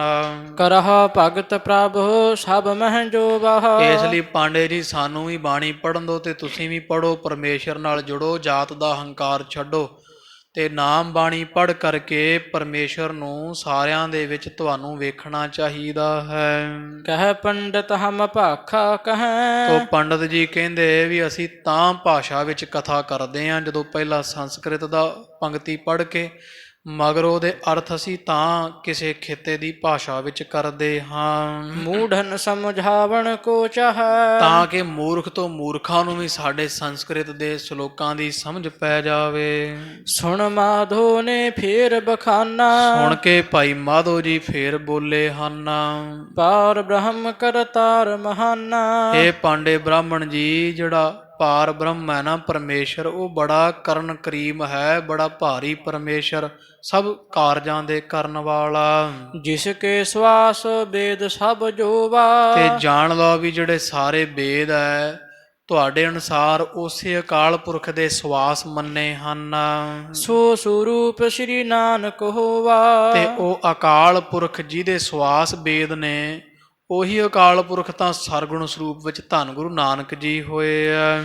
ਕਲ ਮਹਿਮਤ ਵਿਹੀਨ ਨਰ ਜਾਣੇ। ਜਦੋਂ ਉਹਨਾਂ ਨੇ ਜਾਣਿਆ ਵੀ ਕਲਯੁਗ ਦੇ ਲੋਕ ਜਿਹੜੇ ਆ ਥੋੜੀ ਮਤ ਵਾਲੇ ਹਨ, ਭਾਖਾ ਵਿਖੈ ਕਹਿਓ ਕਲਿਆਣੇ। ਤੇ ਉਹਨਾਂ ਦੀ ਕਲਿਆਣ ਵਾਸਤੇ ਧੰਨ ਗੁਰੂ ਨਾਨਕ ਸਾਹਿਬ ਮਹਾਰਾਜ ਜੀਆਂ ਪਤਾ ਪਾਤਸ਼ਾਹ ਨੇ ਜਾਣਿਆ ਵੀ ਇਹਨਾਂ ਨੂੰ ਸੰਸਕ੍ਰਿਤ ਕਿੱਥੇ ਸਮਝ ਆਵੇਗੀ, ਮਰ ਖਪ ਜਾਣਗੇ, ਇਸੇ ਤਰ੍ਹਾਂ ਹੀ ਪਾਪ ਕਰਦੇ ਸਿੱਧੇ ਰਸਤੇ ਲਾਉਣ ਵਾਸਤੇ ਸੌਖੀ ਬਾਣੀ ਜਿਹੜੀ ਵੈ ਉਹ ਹੁਕਮ ਰਜਾਈ ਚੱਲਣਾ, ਨਾਨਕ ਲਿਖਿਆ ਨਾਲ, ਸੋਚੈ ਸੋਚ ਨਾ ਹੋਵਈ ਜੇ ਸੋਚੀ ਲੱਖ ਵਾਰ।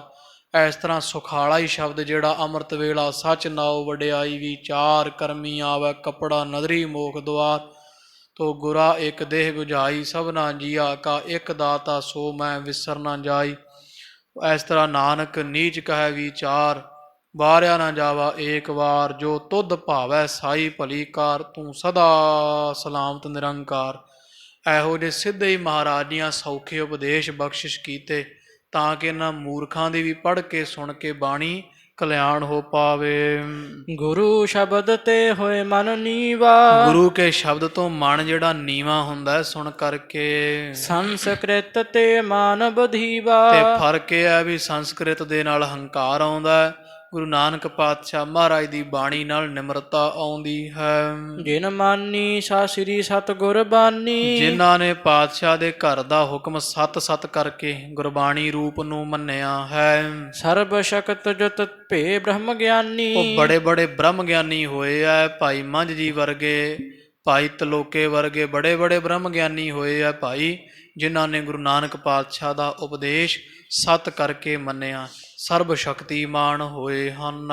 ਦੇਸ਼ ਵਿਦੇਸ਼ਣ ਮਹਿ ਬਿਦਤਾਏ। ਉਹ ਭਗਤ ਦੇਸ਼ਾਂ ਵਿਦੇਸ਼ਾਂ ਵਿੱਚ ਬੜੇ ਪ੍ਰਗਟ ਹਨ, ਪ੍ਰਤੱਖ ਹਨ।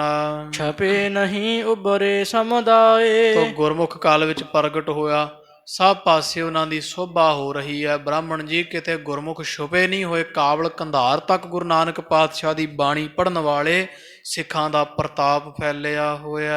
ਇਤਿਆਦਿਕ ਕਹਿ ਬਹੁ ਸਮਝਾਏ। ਤੋ ਬੜੇ ਵਿਦਵਾਨ ਸੀ ਖਾਲਸਾ ਜੀ, ਭਾਈ ਇਹ ਮਾਧੋ ਜੀ, ਜਿਸ ਕਰਕੇ ਜਦੋਂ ਬੜੀ ਤਰਕ ਦਲੀਲ ਨਾਲ ਇਹਨਾਂ ਸਮਝਾਇਆ ਹੈ।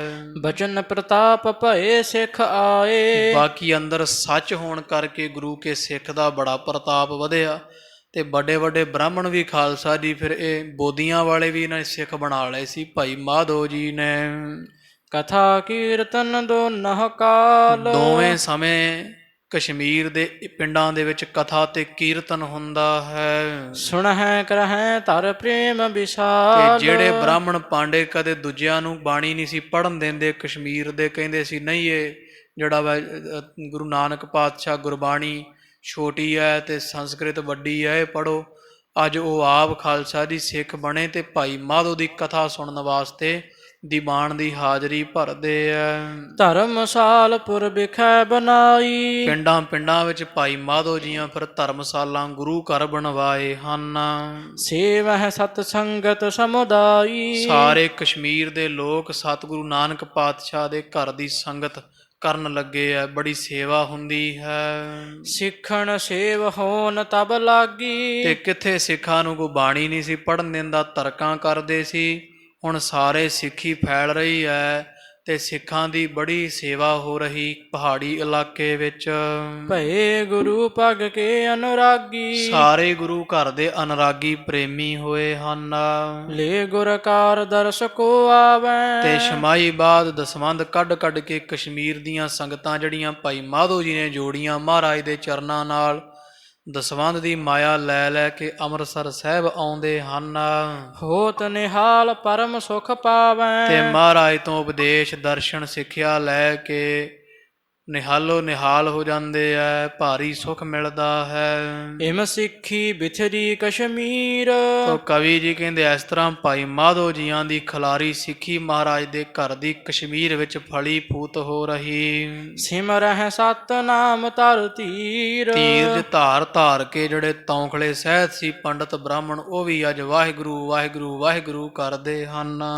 ਦੋਹਰਾ ਰੂਪ ਚੰਦ ਭੀਵਾ ਜੁਗਲ। ਅੱਗੇ ਭਾਈ ਰੂਪ ਚੰਦ ਜੀ ਤੇ ਇੱਕ ਭਾਈ ਭੀਵਾ ਜੀ, ਦੋ ਸਿੱਖ ਸਨ। ਬਸਹਿ ਸਿਰੰਦ ਮਝਾਰ। ਇਹ ਸਰਹੰਦ ਦੇ ਰਹਿਣ ਵਾਲੇ ਐ। ਕਿਰਤ ਕਰਹਿ ਸਿੱਖਣ ਮਿਲਹਿ। ਤੇ ਆਪਦੀ ਦਸਾਂ ਨੋਹਾਂ ਦੀ ਕਿਰਤ ਕਰਦੇ ਐ।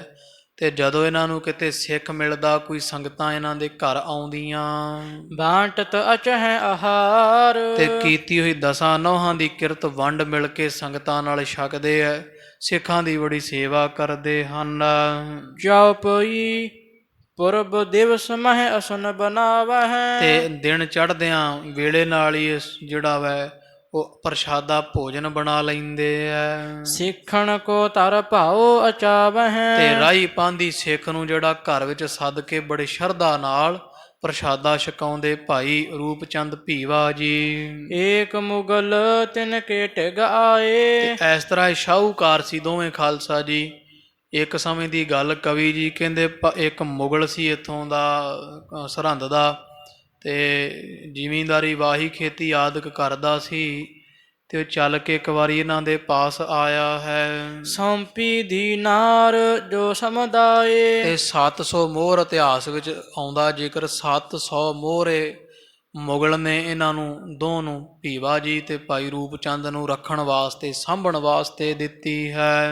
ਧਰ ਦਿੱਲੀ ਕੋ ਗਮਣਿਓ ਸੋਏ। ਤੇ ਉਹਨੂੰ ਦਿੱਲੀ ਕੋਈ ਵਿਆਹ ਜਾਂ ਕੋਈ ਹੋਰ ਕਾਫੀ ਲੰਮੇ ਸਮੇਂ ਦਾ ਕੋਈ 5-7 ਮਹੀਨਿਆਂ ਦਾ ਕੰਮ ਸੀ। ਉਦੋਂ ਬੈਂਕ ਤਾਂ ਹੈ ਨਹੀਂ ਸੀ ਤੇ ਲੋਕ ਇਸ ਤਰ੍ਹਾਂ ਹੀ ਦੇ ਜਾਂਦੇ ਸੀ ਸਾਂਭਣ ਵਾਸਤੇ ਵੀ ਘਰ ਚੋਰੀ ਨਾ ਹੋਵੇ। 700 ਮੋਹਰ ਦਿੱਲੀ ਜਾਂਦਾ ਹੋਇਆ ਇਹ ਮੁਗਲ ਭਾਈ ਭੀਵਾ ਤੇ ਭਾਈ ਰੂਪ ਚੰਦ ਨੂੰ ਦੇ ਗਿਆ। ਲਿਖਿਓ ਵਹੀ ਪਰ ਨਹਿ ਇਨ ਦੋਏ। ਤੇ ਯਾਦ ਭੁੱਲ ਗਿਆ ਇਹਨਾਂ ਦੋਵਾਂ ਨੇ ਵਹੀ ਤੇ ਨਾ ਲਿਖਿਆ ਵੀ ਜਿਵੇਂ ਅੱਗੇ ਲੋਕ ਇਹਨਾਂ ਕੋਲ ਮਾਇਆ ਜਮਾ ਕਰਾ ਜਾਂਦੇ ਸੀ, ਥੋੜੇ ਬਹੁਤੇ ਪੈਸੇ ਲੈ ਕੇ ਉਹਦੀ ਰਾਖੀ ਕਰਦੇ ਸੀ। ਤੇ ਇਹਨਾਂ ਨੂੰ ਖਿਆਲ ਨਹੀਂ ਆਇਆ ਵੀ ਵਹੀ ਤੇ ਚੜਾ ਦਈਏ ਵੀ ਇਹ 700 ਮੋਹਰ ਇੰਨੇ ਤਰੀਕ ਦਿਨ ਨੂੰ ਜਮਾ ਕਰਾ ਕੇ ਗਿਆ ਹੈ। ਬਿਸਰ ਗਏ ਨ ਹਿਰਦੈ ਸੰਭਾਰੀ। ਤੇ ਮਨ ਵਿੱਚ ਗੱਲ ਨਾ ਆਈ, ਦੋਵਾਂ ਨੂੰ ਹੀ ਚੇਤਾ ਭੁੱਲ ਗਿਆ ਲਿਖਤ ਪੜਤ ਦਾ। ਧਰੀ ਰਹੀ ਜਹ ਧਰ ਇੱਕ ਬਾਰੀ। ਤੇ ਜਿੱਥੇ ਕਰੀ ਰੱਖ ਦਿੱਤੀਆਂ ਭਾਂਡੇ 'ਚ ਪਾ ਕੇ ਉਹ ਮੋਹਰਾਂ, ਇਹਨਾਂ ਨੂੰ ਖਿਆਲ ਨਹੀਂ ਤੇ ਉਸੇ ਭਾਂਡੇ ਵਿੱਚ ਰੱਖੀਆਂ ਪਈਆਂ। ਪੰਜ ਮਾਸ ਮਹਿ ਹਟ ਸੋ ਆਇਓ। ਤੇ ਯਾਦ ਇਹਨਾਂ ਨੂੰ ਵੀ ਭੁੱਲ ਗਿਆ ਵੀ ਇਹ ਦੇ ਕੇ ਗਿਆ ਕੋਈ ਮੋਹਰਾਂ। 5-6 ਮਹੀਨੇ ਕਵੀ ਜੀ ਕਹਿੰਦੇ ਜਦੋਂ ਲੰਘੇ, ਪਠਾਨ ਆਪਦਾ ਕੰਮ ਕਰਕੇ ਮੁਗਲ ਜਿਹੜਾ ਜਦੋਂ ਦਿੱਲੀੋਂ ਵਾਪਸ ਇੱਥੇ ਪਹੁੰਚਿਆ ਸਰਹੰਦ ਨੂੰ, ਪੰਚ ਮਾਸ ਮਹਿ ਹਟ ਸੋ ਆਇਓ। 5 ਮਹੀਨਿਆਂ ਬਾਅਦ ਜਦੋਂ ਮੁੜ ਕੇ ਆਇਆ ਦੋਨਹ ਕੋ ਨਿਜ ਬਦਨ ਦਿਖਾਇਓ। ਤੇ ਆ ਕੇ ਫਿਰ ਆਖਿਆ ਵੀ ਹੁਣ ਮੋਹਰਾਂ ਲੈ ਆਈਏ। ਤੇ ਇਹਨਾਂ ਦੋਹਾਂ ਦੀ ਦੁਕਾਨ ਤੇ ਇਹ ਮੁਗਲ ਪਹੁੰਚਿਆ ਜਦੋਂ ਜਾ ਵਿਖਾਲੀ ਦਿੱਤੀ ਹੈ। ਹਿਤ ਜਾਚਨ ਧਨ ਬਾਕ ਸੁਨਾਵਾ। ਤੇ ਆ ਗੱਲ ਆਖੀ ਇਹਨਾਂ ਦੋਹਾਂ ਨੂੰ, ਜਿਹੜਾ 700 ਮੋਹਰ ਦਿੱਤੀ ਉਹ ਲੈਣ ਵਾਸਤੇ। ਮੁਗਲ ਕਹਿੰਦਾ ਹੈ ਮੈਂ ਤੁਮਰੇ ਟਿਗ ਧਰ ਗਮਨਾਵਾ। ਭਾਈ ਰੂਪ ਚੰਦ ਤੇ ਭਾਈ ਭੀਵਾ ਜੀ, ਤੁਹਾਨੂੰ ਯਾਦ ਹੋਵੇ ਵੀ 5 ਮਹੀਨੇ ਪਹਿਲਾਂ ਮੈਂ 700 ਮੋਹਰ ਤੁਹਾਡੇ ਕੋਲ ਰੱਖ ਕੇ ਦਿੱਲੀ ਗਿਆ ਚਲਾ ਸਾਂ। ਵਹੀ ਖੋਲ ਦੇਖਤ ਨਿਜ ਲਿਖਿਓ। ਤੇ ਇਹ ਹੁਣ ਵੇਖਦੇ ਵੀ ਅਸੀਂ ਕਿੱਥੇ ਲਿਖੀ। ਕਹਿੰਦੇ ਜੇ ਹੋਈ ਤੇ ਭਾਈ ਦੇ ਦਿੰਦੇ ਆ, ਸਾਨੂੰ ਤਾਂ ਖਿਆਲ ਨਹੀਂ। ਤੇ ਵਹੀਆਂ ਖਾਤੇ ਫਰੋਲਦੇ ਉਸ ਮਹੀਨੇ ਦੇ। ਨਹੀਂ ਨਾਵ ਮੁਗਲ ਹੈ ਕੋ ਪਿਖਿਓ। ਪਰ ਇਹਦਾ ਨਾਮ ਤੇ ਦਿੱਤੀਆਂ ਮੋਹਰਾਂ ਸਾਰੀਆਂ ਵਹੀਆਂ ਚੋਂ ਕਿਤੇ ਨਾ ਦਿਸੀਆਂ। ਕਿਉਂ ਲਿਖੀਆਂ ਨਹੀਂ ਸਨ? ਕਿਤੇ ਵੀ ਪਤਾ ਨਾ ਲੱਗੇ ਵੀ ਇਹ ਕਦੋਂ ਦੇ ਕੇ ਗਿਆ। ਸਾਰੇ ਵਹੀ ਖਾਤੇ ਰੋਕੜ ਫੋਲੇ ਹਨ। ਹਮਰੇ ਪਾਸ ਤਰੀ ਨਹ ਤੋਹੀ। ਆਖਿਆ ਨਹੀਂ ਭਾਈ ਤੈਨੂੰ ਕੋ ਭੁਲੇਖਾ ਪਿਆ ਹੈ। ਖਾਨ ਸਾਹਿਬ ਤੁਸੀਂ ਕਿਤੇ ਹੋਰ ਰੱਖੀਆਂ, ਸਾਨੂੰ ਨਹੀਂ ਦੇ ਕੇ ਗਏ ਹੋ। ਵਹੀ ਨਾਮ ਕੋ ਪਿਖਿਓ ਨ ਮੋਹੀ। ਅਸੀਂ ਵੇਖ ਲਿਆ, ਜੇ ਹੁੰਦੀ ਤੁਹਾਡੀ ਲਿਖਤ ਜ਼ਰੂਰ ਹੋਣੀ ਸੀ ਜੇ ਅਸੀਂ ਮੋਹਰਾਂ ਲਈਆਂ ਹੁੰਦੀਆਂ। ਪਰ ਇੱਥੇ ਕਿਸੇ ਵੀ ਵਹੀ ਖਾਤੇ ਰੋਕੜ ਵਿੱਚ ਤੁਹਾਡਾ ਨਾਂ ਨਹੀਂ ਬੋਲਦਾ ਹੈ। ਝਗਰਤ ਝਗਰਤ ਕਰੇ ਸ਼ਿਤਾਬ। ਤੇ ਉਹ ਖਾਲਸਾ ਦੀ ਪਠਾਨ ਜਿਹੜਾ ਮੁਗਲ ਹੈ ਉਹ ਆਖੇ ਮੈਂ 700 ਮੋਹਰ ਦੇ ਕੇ ਗਿਆ 5 ਮਹੀਨੇ ਪਹਿਲਾਂ। ਹੈ ਤਾਂ ਉਹ ਵੀ ਸੱਚਾ। ਹੁਣ ਇਹਨਾਂ ਦੇ ਮਨ ਵਿੱਚ ਮੈਲ ਕੋਈ ਨਹੀਂ, ਪਰ ਵਿਸਰ ਗਿਆ, ਯਾਦ ਭੁੱਲ ਗਿਆ। ਇਹ ਕਹਿੰਦੇ ਨਾ ਭਾਈ ਜਦੋਂ ਅਸੀਂ ਵਹੀ ਵਿਖਾ ਦਿੰਦੇ ਹਾਂ, ਜਦੋਂ ਲਿਖ ਕੇ ਹੀ ਨਹੀਂ ਗਿਆ ਕੁਝ, ਨਾ ਤੇਰਾ ਕੋਈ ਦਸਖਤ ਗੂਠਾ ਲੱਗਾ, ਨਾ ਅਸੀਂ ਕੁਝ ਲਿਖਿਆ ਹੀ ਹੈ ਹੀ ਨਹੀਂ, ਜਦੋਂ ਦੇ ਕੇ ਨਹੀਂ ਗਿਆ ਤੈਨੂੰ ਭੁਲੇਖਾ ਪਿਆ ਹੈ। ਉਹ ਆ ਕੇ ਦਿੱਤੀਆਂ ਮੋਹਰਾਂ, ਝਗੜਾ ਹੋ ਗਿਆ ਬਹੁਤ। ਜਦੋਂ ਲੜਾਈ ਕਾਫੀ ਇਹਨਾਂ ਦੀ ਵਧੀ ਹੈ। ਹਿਤ ਨਿਆਉ ਟਿਕ ਗਏ ਨਵਾਬ। ਤੇ ਜਿਹੜਾ ਮੁਗਲ ਸੀ ਉਹਨੇ ਦਰਖਾਸਤ ਕਰ ਦਿੱਤੀ, ਫਰਿਆਦੀ ਹੋ ਗਿਆ ਨਵਾਬ ਸਰਹੰਦ ਦੇ ਪਾਸ। ਤਹਾਂ ਤੇਲ ਕੋ ਧਰਿਓ ਕਰਾਹਾ। ਤੇ ਨਵਾਬ ਵੀ ਜਾਣਦਾ ਵੀ ਗੁਰੂ ਕੇ ਸਿੱਖ ਝੂਠ ਨਹੀਂ ਬੋਲਦੇ, ਇਮਾਨਦਾਰੀ ਸਿੱਖਾਂ ਦੀ ਬੜੀ ਮੰਨੀ ਹੋਈ ਹੈ। ਪਰ ਨਾਲ ਉਹ ਪੱਖ ਵੀ ਕਰਦਾ ਵੀ ਹੁਣ ਦਰਖਾਸਤ ਮੁਗਲ ਲੈ ਕੇ ਆਇਆ ਤੇ ਇਹ ਵੀ ਨਹੀਂ ਝੂਠਾ ਹੋ ਸਕਦਾ, ਕਿਉਂ ਸਾਡਾ ਰਾਜ ਸੀ ਇਹਨਾਂ ਦਾ, ਉਹਨੂੰ ਵੀ ਨਹੀਂ ਮੋੜ ਸਕਦਾ। ਪੁੱਛਦਾ ਉਹ ਸਿੱਖ ਵੀ ਕਹਿੰਦੇ ਭਾਈ ਅਸੀਂ ਮਰਨ ਨੂੰ ਹਾਜ਼ਰ ਨਾਜ਼ਰ ਜਾਣ ਕੇ ਕਹਿੰਦੇ ਵੀ ਸਾਨੂੰ ਖਿਆਲ ਹੀ ਨਹੀਂ ਹੈ ਮੋਹਰ ਸਾਡੇ ਪਾਸ ਕੋਈ, ਕਿਉਂਕਿ ਯਾਦ ਨਹੀਂ ਨਾ ਹੈ, ਮਨ ਵਿੱਚ ਪਾਪ ਕੋਈ ਨਹੀਂ। ਉਹ ਆਖੇ ਵੀ ਮੈਂ ਮੁਹੰਮਦ ਸਾਹਿਬ ਨੂੰ ਹਾਜ਼ਰ ਮੰਨਦਾ ਵੀ ਮੈਂ ਮੋਹਰਾਂ ਦੇ ਕੇ ਗਿਆ। ਜਦੋਂ ਬਹੁਤ ਖਾਲਸਾ ਜੀ ਝਗੜਾ ਵਧਿਆ, ਹੁਣ ਉਦੋਂ ਨਿਆਂ ਇਹੋ ਜਿਹੀ ਸੀ, ਕਹਿੰਦੇ ਫਿਰ ਜਿਹੜਾ ਸੱਚਾ ਹੋਇਆ ਤੇ ਕੜਾਇਆ ਗਰਮ ਕਰ ਲਓ ਤੇਲ ਦਾ, ਤੇ ਜਿਹੜਾ ਸੱਚਾ ਹੋਇਆ ਉਹਦੀ ਬਾਂਹ ਸੜਨੋਂ ਰਹਿ ਜਾਏਗੀ, ਦੂਜੇ ਨੂੰ ਆਪੇ ਪਰਮੇਸ਼ਰ ਅੱਲਾ ਫਿਰ ਆਪੇ ਨਿਆਂ ਕਰੇਗਾ, ਕਿਉਂਕਿ ਤੁਸੀਂ ਦੋਵੇਂ ਆਪਦੇ ਇਸ਼ਟ ਦੇ ਹਾਜ਼ਰ ਨਾਜ਼ਰ ਜਾਣ ਕੇ ਗੱਲ ਕਰਦੇ ਹੋ। ਤੁਹਾਨੂੰ ਦੋਵਾਂ ਨੂੰ ਵੇਖ ਕੇ ਲੱਗਦਾ ਵੀ ਨਾ ਸਿੱਖ ਝੂਠ ਬੋਲਦਾ ਤੇ ਨਾ ਹੁਣ ਇਹ ਮੁਗਲ ਵੀ ਨਹੀਂ ਝੂਠ ਬੋਲਦਾ ਲੱਗਦਾ। ਕਹਿ ਕੇ ਤੇ ਇਹ ਨਵਾਬ ਨੇ ਕੜਾਇਆ ਤੇਲ ਦਾ ਗਰਮ ਕਰਵਾ ਲਿਆ ਹੈ। ਤਪਤ ਕਰਿਓ ਪਾਵਹ ਕਰਮਾਹਾ। ਤੇ ਕਹਿੰਦੇ ਐਨ ਕਰਕੇ ਗਰਮ ਸਾੜ ਕੇ ਤੇਲ ਨੂੰ ਕਹਿੰਦੇ ਲਓ ਹੁਣ ਪਾਓ ਇਹਦੇ ਵਿੱਚ ਆਪਣੇ ਹੱਥਾਂ ਨੂੰ। ਪੰਚ ਮਹੁਰ ਕੋ ਕਰਨ ਪ੍ਰਸਾਦ। ਤੇ ਇਧਰ ਜਦੋਂ ਆਖਿਆ ਵੀ ਹੁਣ ਪਾਓ ਤੇਲ ਗਰਮ ਕੜਾਏ ਵਿੱਚ, ਸਿੱਖਾ ਇਹਨਾਂ ਦੋਵਾਂ ਨੇ ਭਾਈ ਰੂਪ ਚੰਦ ਭਾਈ ਭੀਵਾ ਜੀ ਦੀ ਪਹਿਲਾਂ ਵਾਰੀ ਆਈ, ਕਿਉਂਕਿ ਦਰਖਾਸਤ ਉਹਨੇ ਕੀਤੀ ਸੀ। ਜਦੋਂ ਇਹਦੀ ਵਾਰੀ ਆਈ ਤੇ ਆਖਿਆ ਗੁਰੂ ਅਰਜਨ ਦੇਵ ਮਹਾਰਾਜ ਦਾ ਧਿਆਨ ਧਰ ਕੇ ਪਾਤਸ਼ਾਹ ਮਹਾਰਾਜ ਕਚਹਿਰੀ ਭਰੀ ਵਿੱਚ ਸਿੱਖ ਦੀ ਲਾਜ ਰੱਖਣੀ, ਮਹਾਰਾਜ ਸਾਡੇ ਕੋਲ ਮੋਹਰਾਂ ਨਹੀਂ, ਇਹ ਮੋਹਰਾਂ ਨਹੀਂ ਦੇ ਕੇ ਗਿਆ ਸਾਨੂੰ। ਤੇ ਪਾਤਸ਼ਾਹ 5 ਮੋਹਰਾਂ ਦਾ ਮਹਾਰਾਜ ਅਸੀਂ ਪ੍ਰਸ਼ਾਦ ਕੜਾਹ ਪ੍ਰਸ਼ਾਦ ਤੁਹਾਡੇ ਚਰਨੀ ਅਰਦਾਸਾ ਕਰਾਵਾਂਗੇ, ਅੰਮ੍ਰਿਤਸਰ ਸਾਹਿਬ ਪਹੁੰਚ ਗਏ, ਕਿਰਪਾ ਕਰਕੇ ਪਾਤਸ਼ਾਹ ਸਾਡੀ ਲਾਜ ਰੱਖਣੀ। ਮਨ ਵਿੱਚ ਅਰਦਾਸਾਂ ਕਰਦੇ ਹਨ। ਸਿੱਖਣ ਗੁਰ ਸੁਖ ਸੁਖੀ ਆਦ। ਇਹਨਾਂ ਦੋਵਾਂ ਨੇ ਮਹਾਰਾਜ ਦੇ ਚਰਨਾਂ ਵਿੱਚ ਅਰਦਾਸਾ ਬੇਨਤਾ ਸੁਖਣਾ ਸੁਖੀ 5 ਮੋਹਰਾਂ ਦਾ ਕੜਾਹ ਪ੍ਰਸ਼ਾਦ ਭੇਟ ਸੁਖਣਾ ਕੀਤਾ ਹੈ। ਮੁਗਲ ਸ਼ੀਰਣੀ ਪੀਰਨ ਮਾਨੀ। ਤੇ ਹੁਣ ਇੱਧਰ ਮੁਗਲ ਨੂੰ ਵੀ ਕਹਿੰਦੇ ਪਾ ਤੇਲ ਵਿੱਚ ਬਾਂਹ ਆਪਦੀ। ਤੇ ਇਹਨੇ ਫਿਰ ਕੋਈ ਮੰਨਦਾ ਸੀ ਇਹ ਕੋਈ ਪੀਰ ਨੂੰ, 5 ਪੀਰਾਂ ਨੂੰ ਜਾਂ ਕਿਸੇ ਮੜੀ ਨੂੰ ਜਾਂ ਹੋਰ ਦੂਜੇ ਤੀਜੇ ਨੂੰ, ਜਿਵੇਂ ਆਪਣੇ ਵੀ 20-25 ਨੂੰ ਮੰਨਦੇ ਆ, ਇਸ ਤਰ੍ਹਾਂ ਇਹਨੇ ਫਿਰ ਕਦੇ ਕਿਸੇ ਦਾ ਧਿਆਨ ਧਰੇ ਮੈਂ ਫਲਾਣੀ ਥਾਂ ਤੇ ਰੋਟ ਪਕਾ ਕੇ ਘੱਲਾਂਗਾ, ਮੈਂ ਫਲਾਣੇ ਪੀਰ ਨੂੰ, ਮੈਂ ਫਲਾਣੀ ਇਸੇ ਤਰ੍ਹਾਂ ਜੰਡੀ ਨੂੰ ਪੂਜਾਂਗਾ, ਦੂਜੇ ਤੀਜੇ ਸਾਰਿਆਂ ਦਾ ਮਨ ਵਿੱਚ ਧਿਆਨ ਧਾਰ ਕੇ ਜੇ ਕੋਈ ਲੱਡੂਆਂ ਦੇ ਪ੍ਰਸ਼ਾਦ ਨਾਲ ਖੁਸ਼ ਹੁੰਦਾ ਤੇ ਮੈਂ ਉਹਨੂੰ ਲੱਡੂ ਘੱਲਾਂਗਾ, ਜੇ ਕੋਈ ਰੋਟ ਜਿਹਾ ਖਾਂਦਾ ਕੋਈ ਪੀਰ ਉਹਨੂੰ ਰੋਟ ਤੇ ਕਿਸੇ ਨੂੰ ਸ਼ੀਰਨੀ। ਇਸ ਤਰ੍ਹਾਂ ਮਾਣੀ ਮਨ ਬੜਿਆਂ ਪੀਰਾਂ ਫਕੀਰਾਂ ਵੰਨ ਸਵੰਨਿਆਂ ਨੂੰ ਧਿਆਉਂਦਾ ਤੇ ਸੁਖਣਾ ਸੁਖਦਾ ਹੈ। ਬਾਂਟਨ ਕਰੋ ਦਰੂਦ ਬਖਾਨੀ। ਆਖਿਆ ਮੇਰੀ ਲਾਜ ਰੱਖੋ ਸਾਰੇ ਪੀਰ ਜਿਹੜੇ ਆ, ਕੋਈ ਪੈਗੰਬਰ, ਤੇ ਮੈਂ ਦਰੂਦ ਕਰਾਂਗਾ, ਅਰਦਾਸ ਕਰਾਂਗਾ, ਸ਼ੀਰਨੀ ਵੰਡਾਂਗਾ, ਰੋਟ ਚੜਾਵਾਂਗਾ। ਦੋਨਹ ਕੇ ਕਰ ਪਰਿਓ ਕਰਾਹੋ। ਤੇ ਕੋਈ ਹੈਦਰੀ ਚਾਦਰਾਂ ਚੜਾਵਾਂਗਾ ਮੜੀ ਤੇ। ਇਸ ਤਰ੍ਹਾਂ ਬੜੇ ਸੁਖਣਾ ਜੀ ਸੁੱਖ ਕੇ ਤੇ ਇਹਨੇ ਵੀ ਤੇਲ ਵਿੱਚ ਕੜਾਇਆ, ਹੱਥ ਪਾ ਲਿਆ ਤੇ ਉਧਰੋਂ ਸਿੱਖਾਂ ਦੇ ਵੀ ਹੱਥ ਪਵਾ ਦਿੱਤੇ ਹਨ। ਸਿੱਖ ਕਰ ਬਚਿਓ ਮੁਗਲ ਕੋ ਦਾਹੇ। ਤੇ ਜਦੋਂ ਮੁਗਲ ਹੱਥ ਪਾਉਂਦਾ ਤੇ ਚੀਕਾਂ ਦੇ ਨਾਲ ਸਾਰੀ ਕਚਹਿਰੀ ਕਰਲਾ ਉੱਠੀ, ਕਿਉਂਕਿ ਗਰਮ ਤੇਲ ਵਿੱਚ ਹੱਥ ਗਲਦਾ, ਨਾਲ ਦੀ ਨਾਲ ਹੀ ਹੱਡੀਆਂ ਨਿਕਲ ਆਈਆਂ। ਇੱਧਰ ਭਾਈ ਰੂਪ ਚੰਦ ਵਰਗੇ, ਭਾਈ ਭੀਵਾ ਜੀ ਵਰਗੇ ਹੱਥ ਤੇਲ ਵਿੱਚ ਪਾ ਕੇ ਖੜੇ ਹੋਏ ਆ। ਇਹ ਬਿਲਕੁਲ ਖੁਸ਼ ਹਨ ਤੇ ਦਰੁਸਤ ਹਨ। ਤਤੀ ਬਾਣੀ ਲੱਗੀ ਹੈ, ਤਾਤੀ ਵਾਉ ਨ ਲੱਗਈ, ਪਾਰ ਬ੍ਰਹਮ ਸਰਣਾਈ, ਚੌ ਗਿਰਦ ਹਮਾਰੇ ਰਾਮਕਾਰ, ਦੁੱਖ ਲੱਗੈ ਨਾ ਭਾਈ। ਕਰ ਕੂਰਾ ਸੋ ਵਹਿਰ ਨਿਕਾਰਾ। ਤੋ ਐਨ ਸਤਿਗੁਰੂ ਪਾਤਸ਼ਾਹ ਨੇ ਏਡੀ ਦਇਆ ਕੀਤੀ, ਸਿੱਖਾਂ ਨੂੰ ਸੱਚਾ ਕੀਤਾ, ਜੈਕਾਰ ਕੀਓ ਧਰਮੀਓ ਕਾ। ਤੇ ਇਧਰ ਮੁਗਲ ਚਾਹੇ ਸੱਚਾ ਸੀ ਤੇ ਇਹਦਾ ਹੱਥ ਸੜਿਆ। ਮਹਾਰਾਜ ਨੇ ਸਿੱਖਾਂ ਦੀ ਲਾਜ ਰੱਖੀ ਹੈ। ਭੀਵਾ ਆਪਣੇ ਸਦਨ ਸਿਧਾਰਾ। ਤੇ ਜਦੋਂ ਨਵਾਬ ਨੇ ਵੇਖਿਆ ਵੀ ਇਹ ਤਾਂ ਕੋਰਾ ਹੀ ਝੂਠਾ ਹੈ, ਸਿੱਖ ਦੀ ਜੈ ਜੈਕਾਰ ਹੋਈ, ਚੜ੍ਹਦੀ ਕਲਾ ਬਾਂਹ ਇਹਨਾਂ ਦੀ ਨੂੰ ਕੋਈ ਤੇਲ ਦਾ ਸੇਕ ਨਾ ਲੱਗਾ। ਧੱਕੇ ਮਾਰ ਕੇ ਬੇਪਤ ਕਰਕੇ ਮੁਗਲ ਨੂੰ ਕਚਹਿਰੀ ਚੋਂ ਬਾਹਰ ਕੱਢਿਆ ਗਿਆ ਹੈ। ਰੂਪ ਚੰਦ ਭਰਾਤਾ ਸੋ ਕਹਿਓ। ਤੇ ਇਧਰ ਜਿਹੜੇ ਹੈ ਭਾਈ ਭੀਵਾ ਤੇ ਭਾਈ ਆਪਣਾ ਰੂਪ ਚੰਦ, ਇਹ ਦੋਵੇਂ ਹੀ ਆਪੋ ਆਪਣੇ ਘਰ ਨੂੰ ਚਲੇ ਗਏ ਹਨ। ਰੂਪ ਚੰਦ ਭਰਾਤਾ ਸੋ ਕਹਿਓ। ਇਹ ਦੋਵੇਂ ਭਰਾ ਸਨ, ਰੂਪ ਚੰਦ ਤੇ ਭੀਵਾ ਜੀ।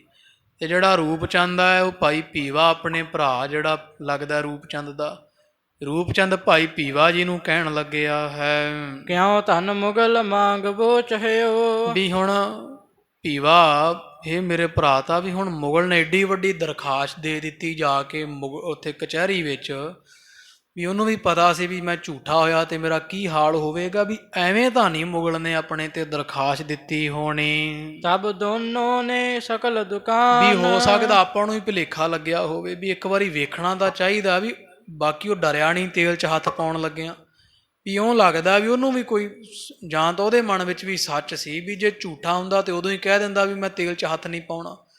ਵੀ ਉਹ ਤਾਂ ਸਾਡੇ ਅੱਖਾਂ 'ਚ ਅੱਖਾਂ ਪਾ ਕੇ ਖੜਿਆ ਰਿਹਾ, ਮੁਕੱਦਮਾ ਕੀਤਾ ਤੇ ਨਵਾਬ ਦੇ ਕਹੇ ਤੇ ਸਾਥੋਂ ਪਹਿਲਾਂ ਤੇਲ 'ਚ ਹੱਥ ਪਾਇਆ ਉਹਨੇ। ਉਹਨੂੰ ਭਰੋਸਾ ਸੀ ਮੇਰਾ ਹੱਥ ਨਹੀਂ ਸੜੂਗਾ।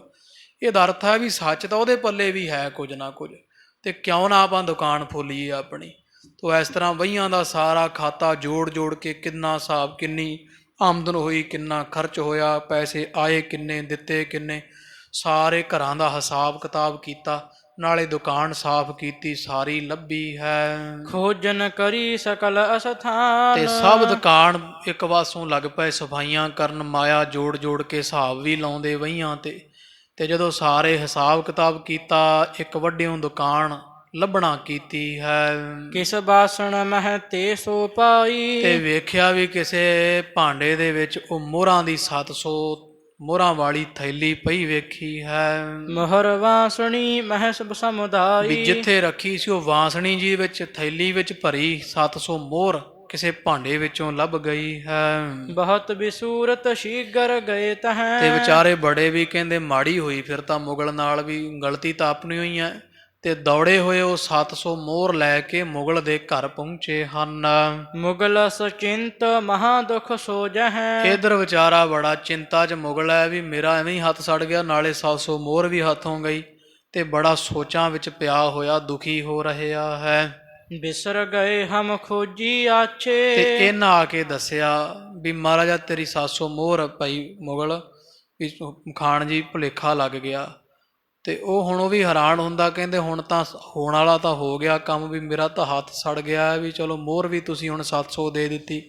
ਕਹਿੰਦੇ ਜੀ ਗੱਲ ਇਹ ਹੈ ਵੀ ਅਸੀਂ ਹੁਣ ਲੱਭ ਕੇ ਵੇਖੀ, ਸਾਨੂੰ ਮਿਲ ਗਈ ਹੈ, ਵੀ ਸਾਡੇ ਮਨ ਵਿੱਚ ਮੈਲ ਕੋਈ ਨਹੀਂ ਸੀ, ਭੁੱਲ ਗਏ ਸਾਂ, ਜੇ ਮੈਲ ਹੁੰਦੀ ਅਸੀਂ ਤੈਨੂੰ ਦੁਬਾਰਾ ਦੇਣ ਨਹੀਂ ਆਉਂਦੇ ਸਾਂ। ਭਰੀ ਵਾਸਣੀ ਪ੍ਰਾਪਤ ਪਾਛੇ। ਵੀ ਵਾਸਣੀਆਂ ਭਰੀ ਹੋਈ ਮੋਹਰਾਂ ਦੀ ਥੈਲੀ ਜੀ ਸਾਨੂੰ ਕਿਸੇ ਭਾਂਡੇ ਵਿੱਚੋਂ ਮਿਲੀ ਹੈ, ਅੱਜ ਅਸੀਂ ਲੱਭ ਕੇ ਵੇਖਿਆ ਜਦ।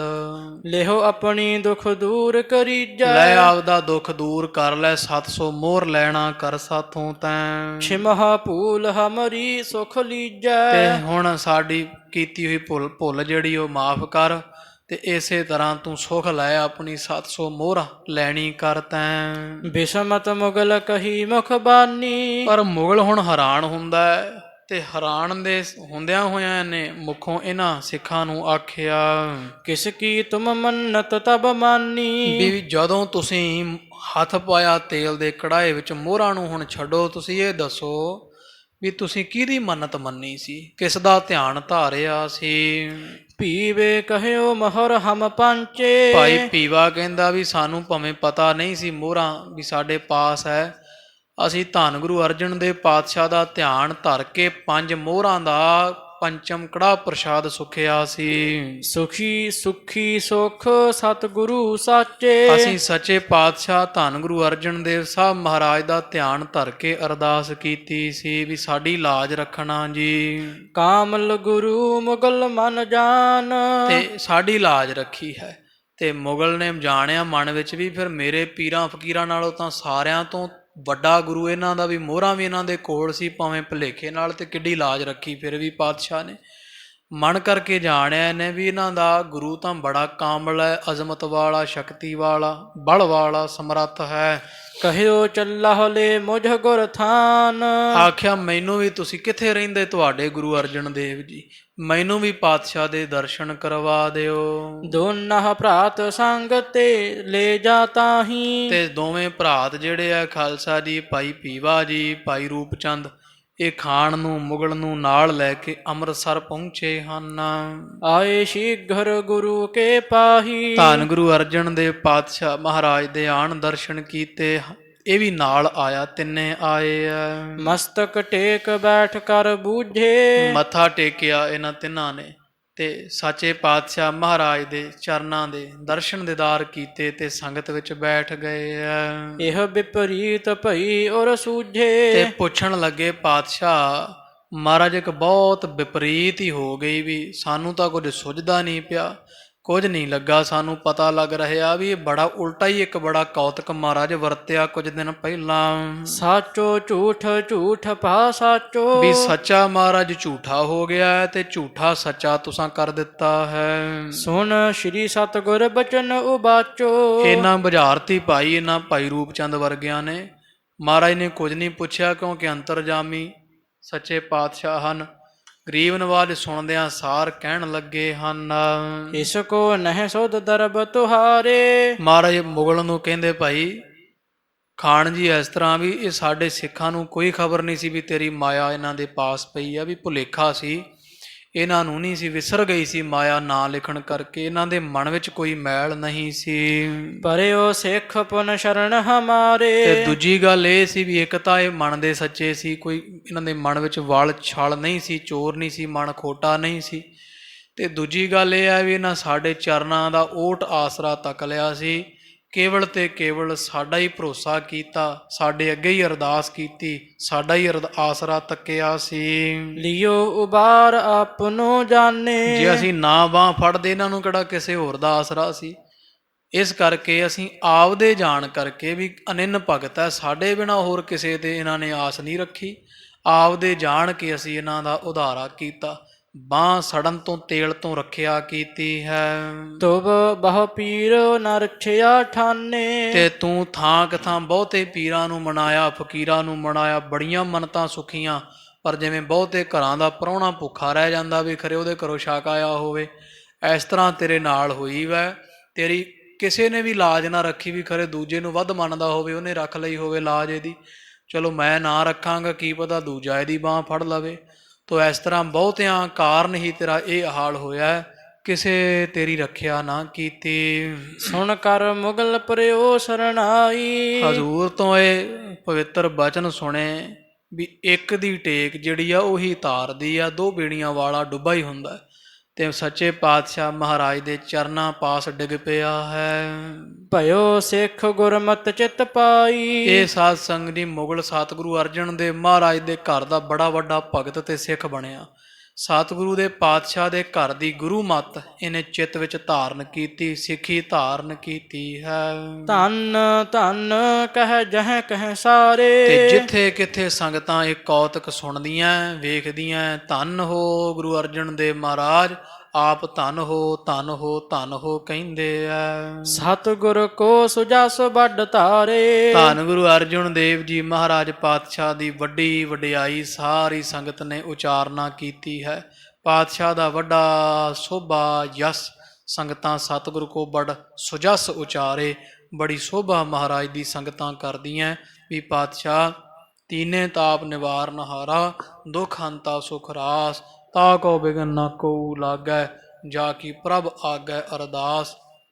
ਹਰ ਜੁਗ ਜੁਗ ਭਗਤ ਉਪਾਇਆ, ਪੈਜ ਰੱਖਦਾ ਆਇਆ ਰਾਮ ਰਾਜੇ, ਹਰਨਾਕਸ ਦੁਸ਼ਟ ਹਰ ਮਾਰਿਆ, ਪ੍ਰਹਿਲਾਦ ਤਰਾਇਆ।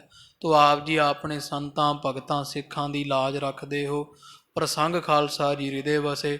ਸਾਨੂੰ ਵੀ ਮਹਾਰਾਜ ਸਮੱਤ ਬਖਸ਼ਿਸ਼ ਕਰਨ, ਸਾਡੇ ਮਨ 'ਚ ਵੀ ਕੇਵਲ ਤੇ ਕੇਵਲ ਇੱਕ ਦਾ ਓਟ ਆਸਰਾ ਹੋਵੇ, ਤੇ ਅਸੀਂ ਵੀ ਧੰਨ ਗੁਰੂ ਨਾਨਕ ਪਾਤਸ਼ਾਹ ਮਹਾਰਾਜ ਗਰੀਬ ਨਵਾਜ ਦੇ ਕੇਵਲ ਤੇ ਕੇਵਲ ਪਾਏ ਗਹੇ ਜਬ ਤੇ ਤੁਮਰੇ, ਤਬ ਤੇ ਕੋ ਆਂਖ ਤਰੇ ਨਹੀਂ ਆਨਿਓ।